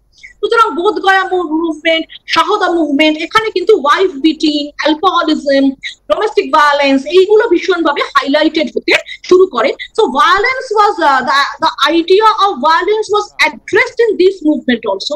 The difference was that these movements were not movements of upper class, middle class, urban women, but of rural tribal women, and the form of violence also was those violence that were perpetrated by someone within the family. Anti price rise movement, মূল্য বৃদ্ধির বিরুদ্ধে আন্দোলন ভারতের বিভিন্ন জায়গাতে গড়ে ওঠে। নবনির্মাণ আন্দোলন গুজরাটে, ইনিশিয়ালি ইট ওয়াজ আ করাপশন রিলেটেড মুভমেন্ট, ধীরে ধীরে সেটার মধ্যে অ্যান্টি প্রাইস রাইজ মুভমেন্টও আসে। ইন্ডিয়াতে এই টোটাল জয়প্রকাশ নারায়ণের টোটাল রেভলিউশন বা সামগ্রিক বিপ্লবের যে ধারণা, এবং সেটাকে কেন্দ্র করে নানা ধরনের স্পোরাডিক যে মুভমেন্ট, যেখানে অনেক জায়গাতে মূল্য বৃদ্ধির বিরুদ্ধে যে আন্দোলন ভারতের বিভিন্ন স্থানে সে সময় ক্রিস্টালাইজ করেছিল, সেগুলোতেও কিন্তু মহিলাদের একটা বিশাল মাত্রাতে অংশগ্রহণ কিন্তু দেখা যায়। এবং এই নট অনলি অ্যালকোহলিজম বা মদ্যপানের বিরুদ্ধে যে আন্দোলন, that was not only limited to Bodhgaya and Shahuda, that was also that movement also spread to various other states like Andhra Pradesh, like Uttarakhand, Himachal Pradesh, Karnataka, এবং বহু জায়গাতে গ্রামের মহিলাদের কিন্তু দেখা যায় যে তারা লোকাল যেসব মদের যে ঠেক সেগুলোতে গিয়ে সেই ঠেকে ভাঙচুর করেছে, ভেঙে দিয়েছে। They didn't depend upon the state. They themselves took measures or actions to prevent the deaths of alcohol. The logic was that alcoholism leads to problems of financial problems within the house, as well as it leads to violence within the house. Anti-alcoholism movement took into it was a mass-based movement of women, though those who were marginal in character. এবং এই anti alcoholism যে movement, সেখানে সবসময় যে urban middle class শ্রেণী থেকে একটা নেতৃত্ব ছিল তা কিন্তু নয়। অনেক সময় সেটা গ্রাম থেকে তৈরি হয়েছে, স্পন্টেনিয়াস মুভমেন্ট হিসেবেও সেটা কিন্তু তৈরি হয়েছে। আমরা উইমেন এগেন্স্ট প্রাইস রাইজে অনেক সময় বলা হতো যে রোলিং পিন মানে রুটির বেলনি, সেইটা নিয়ে রাস্তাতে মেয়েরা আন্দোলন করেছে। একটা ছবি জাস্ট এখানে রয়েছে যেখানে কুঙ্কো, রুটির বেলনি সেগুলো নিয়ে দেখা যাচ্ছে যে মার্চ করছে মেয়েরা against women's against price rise. এখানে আবার উইমেনের রোল কিন্তু ডোমেস্টিক রোল অফ উইমেনটা হাইলাইটেড হয়েছে, because why price rise is going to effect women more than men, because again আবার কিন্তু ওই ফ্যামিলি রিলেটেড রেসপন্সিবিলিটি যে মেয়েদের, সেই জায়গাটা এখানে ফোকাসড হয়েছিল। আমরা আগেও বলেছি যে উইমেন্স মুভমেন্টের মধ্যে দুটো ভয়েসই দেখা যায়, যে যেমন ম্যান উইমেন ইকুয়াল রাইটস এর জন্যও যেরকম ভয়েস দেখা গেছে, at the same time emphasis on women's role as carer, nurturer or women's familiar responsibilities, সেটার উপরেও কিন্তু দেখা গেছে। দুটো দ্বৈত কণ্ঠস্বরই কিন্তু শোনা যায়। বা আমরা যদি ফেমিনিস্ট থিওরির অ্যাপ্রোচ দিয়ে দেখি, তাহলে অনেক সময় বলা হয় যে ইন্ডিয়ান উইমেন্স মুভমেন্ট এটা, সেখানে যেরকম লিবারাল ফেমিনিজমের প্রভাব দেখা গেছে, সেরকম ভাবে সোশ্যালিস্ট ফেমিনিজমের প্রভাব দেখা গেছে, বা সেরকম ভাবে র্যাডিক্যাল ফেমিনিজমের প্রভাবও কিন্তু দেখা গেছে। মানে ফেমিনিজমের তিনটে ট্রেন্ড কিন্তু সাইমালটেনাস ইন্ডিয়ান উইমেন্স মুভমেন্টের মধ্যে চলেছে বলে মনে করা হয়। প্রাইস রাইজের এগেনস্টে মুভমেন্ট, যেখানে সাধারণ মানুষ নানাভাবে তাদের বাড়িতে ব্যবহৃত জিনিস নিয়ে প্রতিবাদ আন্দোলন, মানে সিম্বল হিসেবে সেগুলোকে প্রতিবাদ আন্দোলন করেছে। উইমেন এগেনস্ট অ্যালকোহলিজমের কিছু কিছু জিনিস আমরা এখানটাতেও দেখতে পাচ্ছি। আচ্ছা, এই 70s এবং 80s এ ট্রেড ইউনিয়ন রিলেটেড মুভমেন্টও কিন্তু ভীষণ ভাবে স্ট্রংলি দেখা যায়। আমরা প্রথমে থেকে বলছিলাম যে উইমেন্স মুভমেন্ট বলতে আমরা কোন মুভমেন্ট গুলোকে বুঝবো, সেই মুভমেন্ট যেখানে women's concerns were only address, those movements which had broader agenda, but যেখানে উইমেনদের মোবিলাইজেশন বা পার্টিসিপেশনের ফলে উইমেন্স ইস্যুস ইনভলভ হয়েছে। যেটা যেরকম আমরা বোধগয়াতে দেখলাম, যেরকম আমরা শাহদা মুভমেন্টে দেখলাম, যে বোধগয়া মুভমেন্ট আর Shahada movement was not originally women's movement, but actually the involvement or mobilization or participation of women in the movement brought women specific concerns within the broader body of the movement. এখানে আমরা কতগুলো মুভমেন্টকে আবার trade union related movement আমরা এখানে আমরা list করতে পারি অল্প এক্সাম্পলস হিসেবে, like Kerala fish workers movement, Nipani bidi workers movement, Tamil Nadu construction workers movement, Rajnandgaon textile workers movement, Chhattisgarh mines শ্রমিক সংগঠন, স্ত্রী মুক্তি সংগঠন এন্ড মহিলা মুক্তি মোর্চা। এই অর্গানাইজেশনস গুলোর মধ্যে কেরালা ফিশ ওয়ার্কার্স মুভমেন্ট যেমন একটা এক্সাম্পল স্বরূপ বলা যেতে পারে, যে কেরালা ফিশ ওয়ার্কার যারা, মানে যারা মাছ ধরে বা মৎস্যজীবী যারা, তাদের মধ্যে কিন্তু মেয়েরা কিন্তু মৎস্যজীবীর মধ্যে নয়। মেয়েদের মেন রোল হচ্ছে they are entrusted with the responsibility of marketing the fish, ফিশটার বিপণন করে, মাছটির বিপণন করে মহিলা। কিন্তু এই ফিশ ওয়ার্কার্স মুভমেন্ট যখন শুরু হয় two protect the right of the fish workers, সেখানে মহিলাদের ইস্যুটা কিন্তু ধীরে ধীরে ইনভলভ হতে শুরু করে, like the right of women to have safe public transport, যে পাবলিক ট্রান্সপোর্টে তারা মাছটাকে নিয়ে যাচ্ছে সেখানে একটা সেফটি প্যাসেজের অধিকার। এবং পরবর্তীকালে যেটা এই মেয়েদের ইনভলভমেন্টের পরে যে দাবিটি উঠে আসে, যে এই যে Kerala fish workers movement related যে ট্রেড ইউনিয়ন গুলো, সেই ট্রেড ইউনিয়ন গুলোতে কি মেয়েদেরকে মেম্বারশিপ দেওয়া হবে, মেয়েদেরকে লিডারশিপ রোল দেওয়া হবে, এই ট্রেড ইউনিয়ন গুলো কি মেয়েদের প্রবলেম গুলোকে, মানে কেরালা যে বিপণনকারী যে মৎস্যজীবী ওরিয়েন্টেড যে অ্যাসোসিয়েটেড প্রফেশনস গুলো, তাদের সমস্যাগুলোকে রিফ্লেক্ট করবে, এই ধরনের ছোট ছোট প্রশ্ন কিন্তু উঠে আসে। মানে ব্রডার ট্রেড ইউনিয়ন মুভমেন্টের মধ্যে কিন্তু এই উইমেন্স কনসার্নস গুলো ধীরে ধীরে ইনকর্পোরেটেড হতে শুরু করে। Same things happened with Nipani bidi workers movement, Tamil Nadu construction workers movement. Chhattisgarh mines শ্রমিক সংগঠনে কিন্তু ভিলাই স্টিল প্লান্টে যে রিট্রেচমেন্ট অফ কন্ট্রাকচুয়াল ওয়ার্কার্স চলতো, অর্থাৎ চুক্তিভিত্তিক যে শ্রমিক তাদেরকে অনেক সময় চাকরি থেকে ছাঁটাই করে দেওয়ার যে প্রসেস ভিলাই স্টিল প্লান্টে চলতো Chhattisgarh, at that time it was part of Madhya Pradesh, সেখানে এই শ্রমিক সংগঠন তৈরি হয়।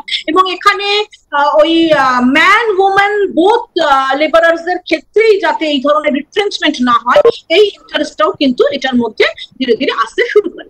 এর মধ্যে এই ক্যারেক্টার থেকে একটু ডিফারেন্ট ক্যারেক্টারের জিনিস হচ্ছে সেবা, the self employment women's association of Gujarat. সেবা was registered as a trade union, though the name association was used. This was basically an organization from the informal sector of women. Informal সেক্টরে কাজ করে মহিলাদের বিভিন্ন ভাবে ক্রেডিট ব্যাংকিং, নেটওয়ার্কিং, কোঅপারেটিভ তৈরি করে তাদেরকে স্বাবলম্বী করার একটা বৃহৎ আর মাত্রায় মাস বেসড একটা প্রয়াস কিন্তু সেবার মধ্যে দেখা গেছিল। It is quite different from the other things listed over here. এবং সেবা কিন্তু একটা মুভমেন্ট ইটসেলফ একটা মুভমেন্ট হিসেবে পরিচিত হয়েছে এবং সেবার যে contribution towards uplift of the quality of life of women of the specific region of Gujarat সেটা কিন্তু আজকে widely acclaimed বা স্বীকৃত। So Seva has become a phenomenal sort of process that was initiated by women. Again আবার বলবো যে সেবাতেও কিন্তু ওই self employment, empowerment of women সেগুলো ভীষণ ভাবে সেবাতে কিন্তু হাইলাইটেড হয়েছে। দুটো জিনিসের কথা না বললে নয় ইস্যুস হিসেবে এনভায়রনমেন্ট, চিপকো মুভমেন্ট উত্তরাখণ্ডের, Appiko movement Karnataka, both are environment related movement, but at the same time they are also well known as women's movement because the face of the movement of women, Chipko আন্দোলন যদি আমরা বলি বা দেখি প্রথমেই আমাদের মহিলারা গাছ পরিবেষ্টন করে দাঁড়িয়ে আছে সেই জিনিসটা আমাদের মনে পড়ে। চিপকো মুভমেন্ট আবার একটা সেই women's role as carer and nurturer সেই জিনিসটাকে ফোকাস করে, ইকো ফেমিনিজমের আইডিয়া চিপকো মুভমেন্ট নিয়ে আসে। Following the model of Chipko movement was the Apiko movement of Karnataka, similar type of movement. যদিও চিপকো মুভমেন্টে women's role was much more vibrant.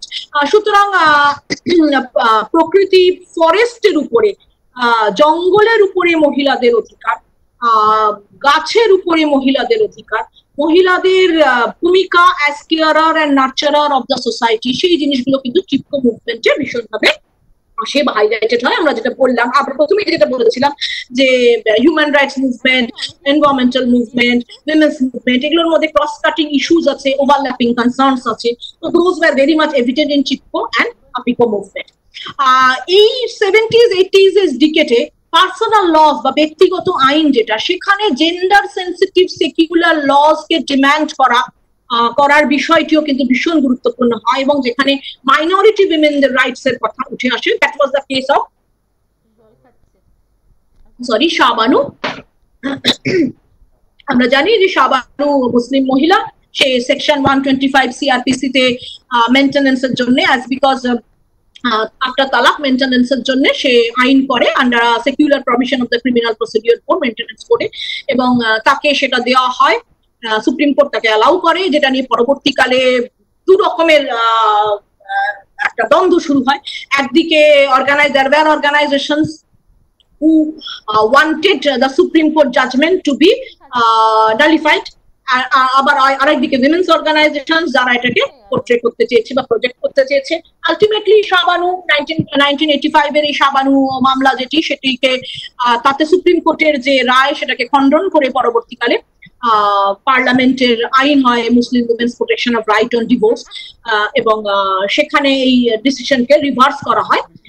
কিন্তু এটাকে কেন্দ্র করে যে আন্দোলন সেটা কিন্তু উইমেন্স রাইট, মাইনরিটি উইমেন্স এর ভয়েসটাকে ভীষণভাবে তুলে ধরে এবং এই মাইনরিটি উইমেন্স এর ভয়েস পরবর্তীকালে আবার ভেরি রিসেন্টলি 21st সেঞ্চুরিতে ট্রিপল তালাক জাজমেন্টের ক্ষেত্রে বা ট্রিপল তালাক জাজমেন্টের প্রিকারসর হিসেবে যে নানা ধরনের মতামতের তৈরির যে প্রসেস, সেখানেও কিন্তু আমরা এই পার্সোনাল লজ এর প্রতি অ্যাড্রেসটা কিন্তু আমরা দেখেছি। 70s and 80s তো আমরা দেখছি, 90s 1990s এর দশক থেকে কিন্তু এই 70s এবং 80s এর যে গোল্ডেন এজ, সেই গোল্ডেন এজ কিন্তু অনেকটা স্তীমিত হয়ে যায় 90 দশক থেকে। 90 দশক আমরা জানি যে it was the era of globalisation, বিশ্বায়ন, নিওলিবারাল স্টেট, ইন্ডিয়াতে ভ্যারিড রকমের চেঞ্জেস হতে শুরু করে, ওয়েলফেয়ার স্টেটের কনসেপ্ট অনেকটা লিমিটেড হয় এবং এই 1990s অনওয়ার্ডস যে ধারণা সেখানে কিন্তু অনেক সময় বলা হয় যে 1990s অনওয়ার্ডস এ দুটো এরিয়া অফ কনসার্ন আসে যেটা উইমেন্স মুভমেন্টকে এফেক্ট করে। First was the rise of state feminism. হয় রাইজ অফ স্টেট ফেমিনিজম বলতে কি, যে এই উইমেনদেরকে ভীষণভাবে স্টেট রিলেটেড যে ডেভেলপমেন্ট প্রসেস সেইগুলোর মধ্যে অ্যাকোমোডেট করার একটা প্রয়াস কিন্তু দেখা যায়। ন্যাশনাল কমিশন ফর উইমেন তৈরি হয় এই ডিকেডে, স্টেট কমিশন ফর উইমেন্স গুলো তৈরি হয়, ওই কনসার্নস গুলোকে ওই চ্যানেলাইজ করা হয় থ্রু দ্য স্টেটিস চ্যানেলস, এটা করার একটা প্রয়াস দেখা যায়।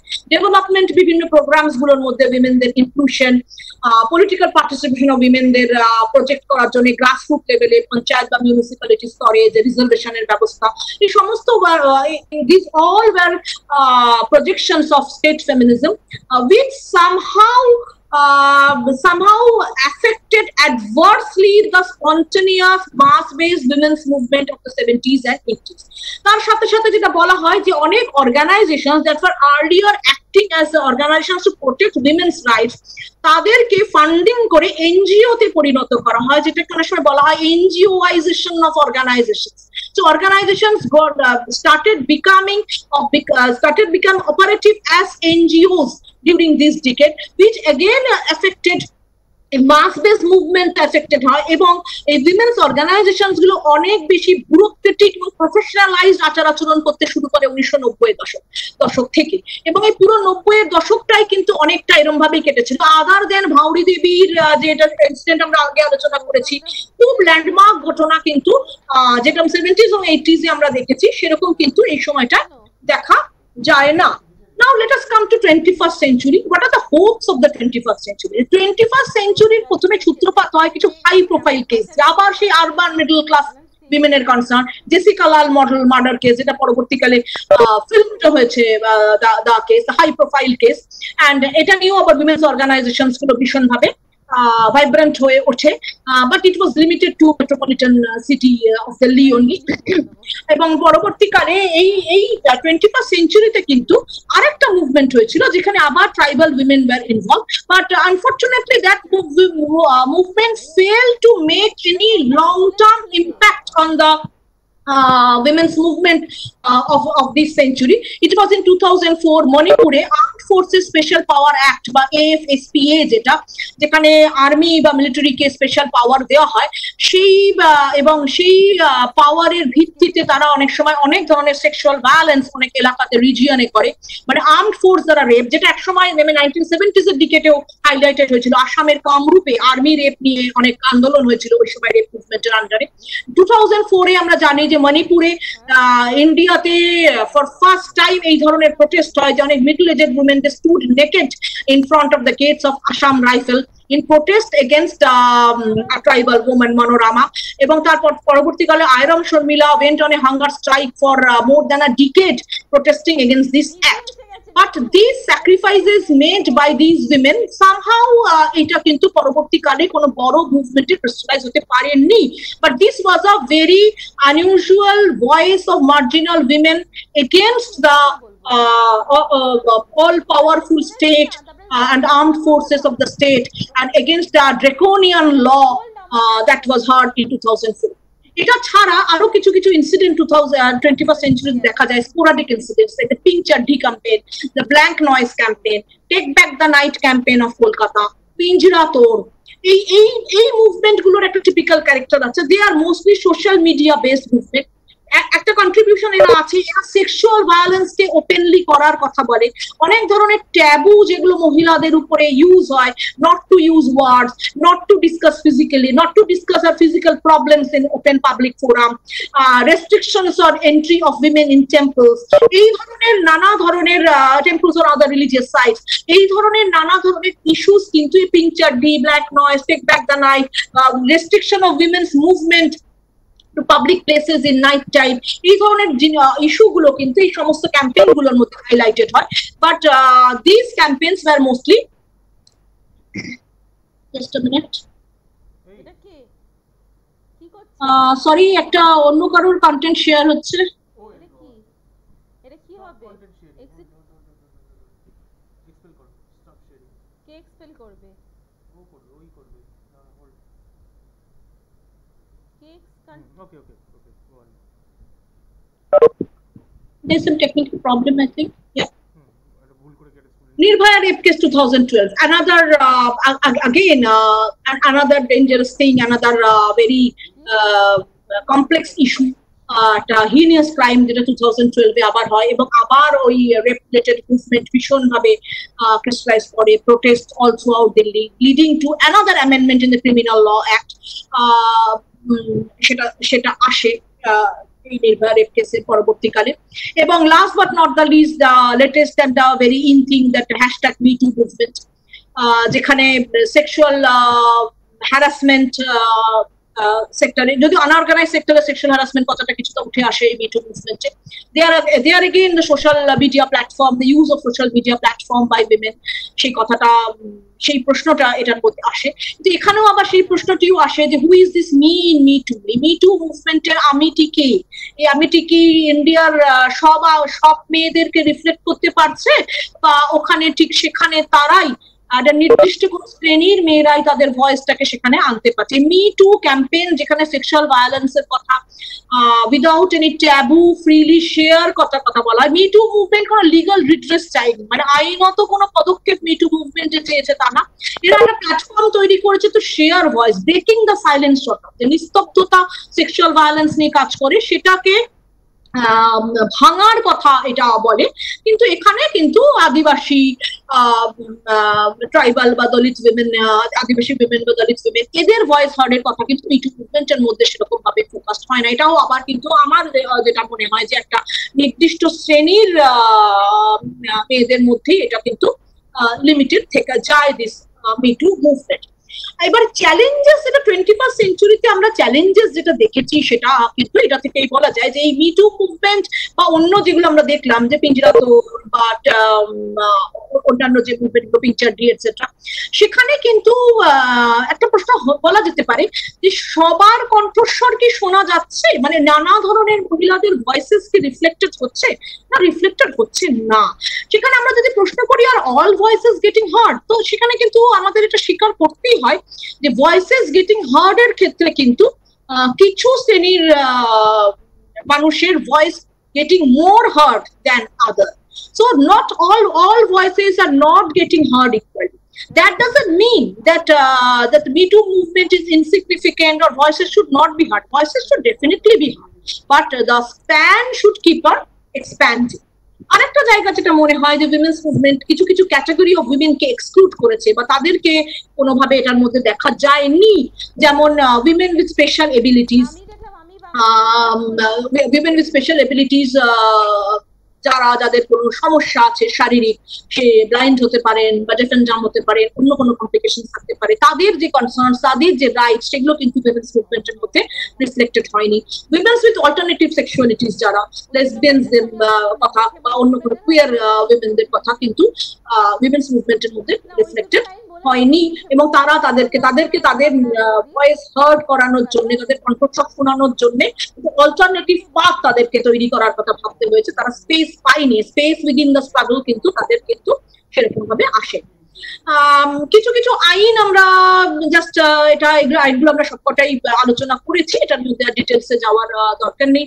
যে ক্রাইমস গুলো ইন্ডিয়ান পেনাল কোডে পানিশেবল অফেন্স বলে স্বীকৃত এই মুহূর্তে, rape, molestation, cruelty by husband and in law, stalking, voyeurism, indecent depiction of women, kidnapping, abduction, acid attack কিন্তু আগে ছিল না, পরবর্তীকালে যেটা criminal law amendment act post Nirbhaya rape কেসে যেটা আসে, সেখানে অ্যাসিড অ্যাটাককে পানিশেবল অফেন্স বলে ইন্ডিয়ান স্টেট রিকগনাইজ করে।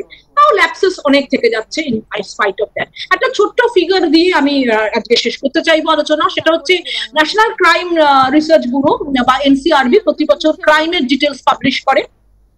সেখানে 2016-এ আমরা দেখছি যে 3,13,954 crimes against women committed হয়েছিল।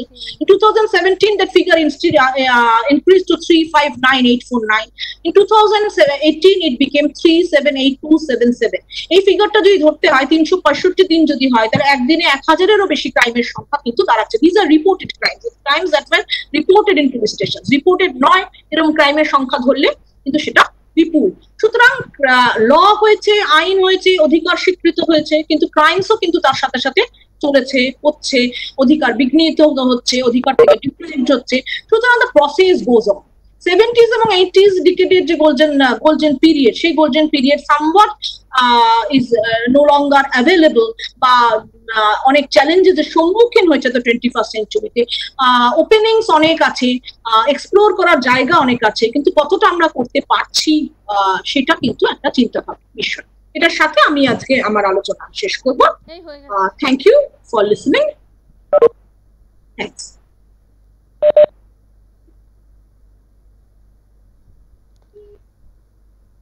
Thank you, Molly-di. Your lecture was Thank you, Shomali. very erudite.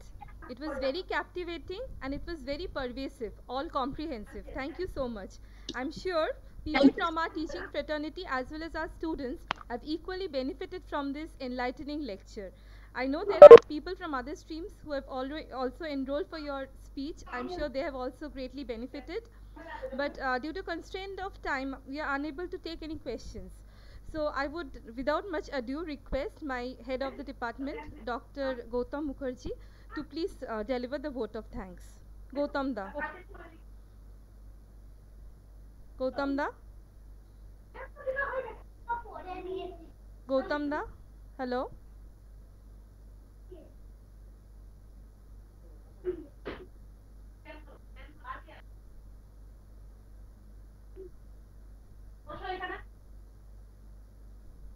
Hello.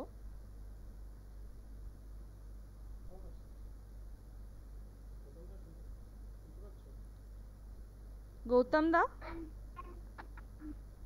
Hello, Gautam da.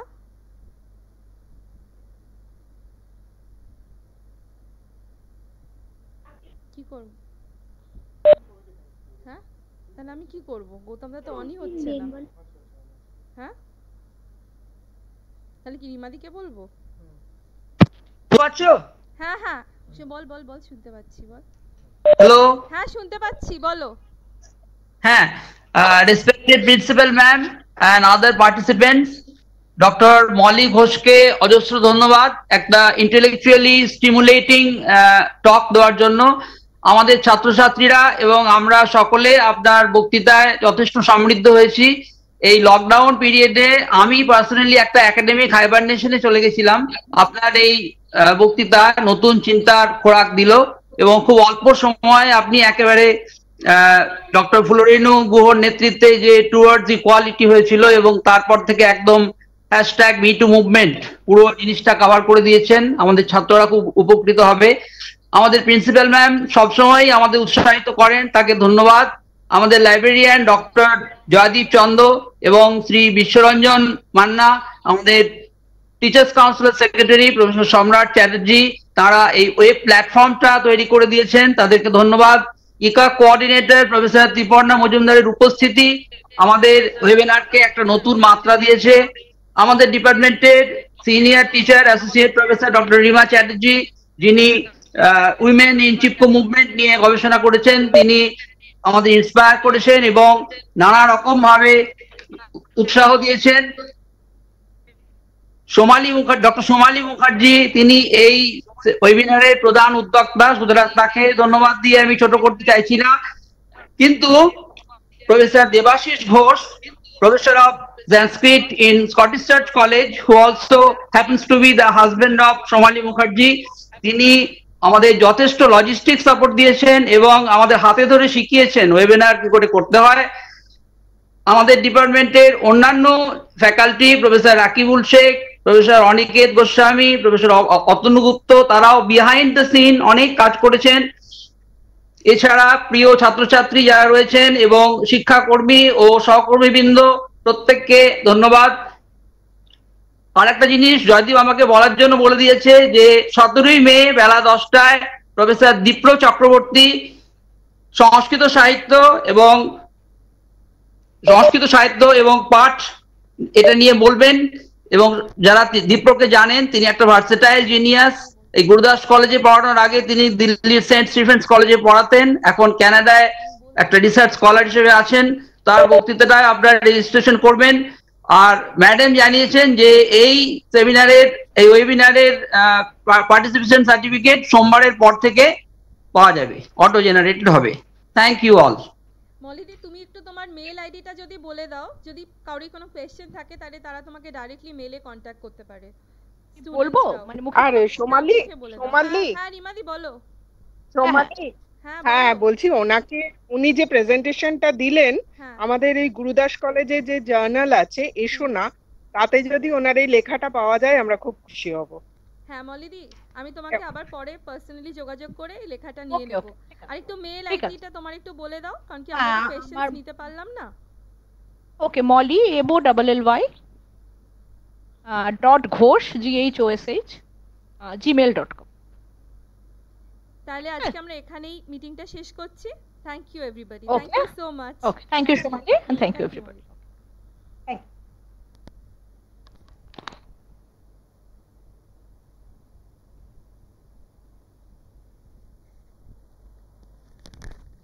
অনেক কমেন্টস এসেছে, কমেন্টগুলো দেখি।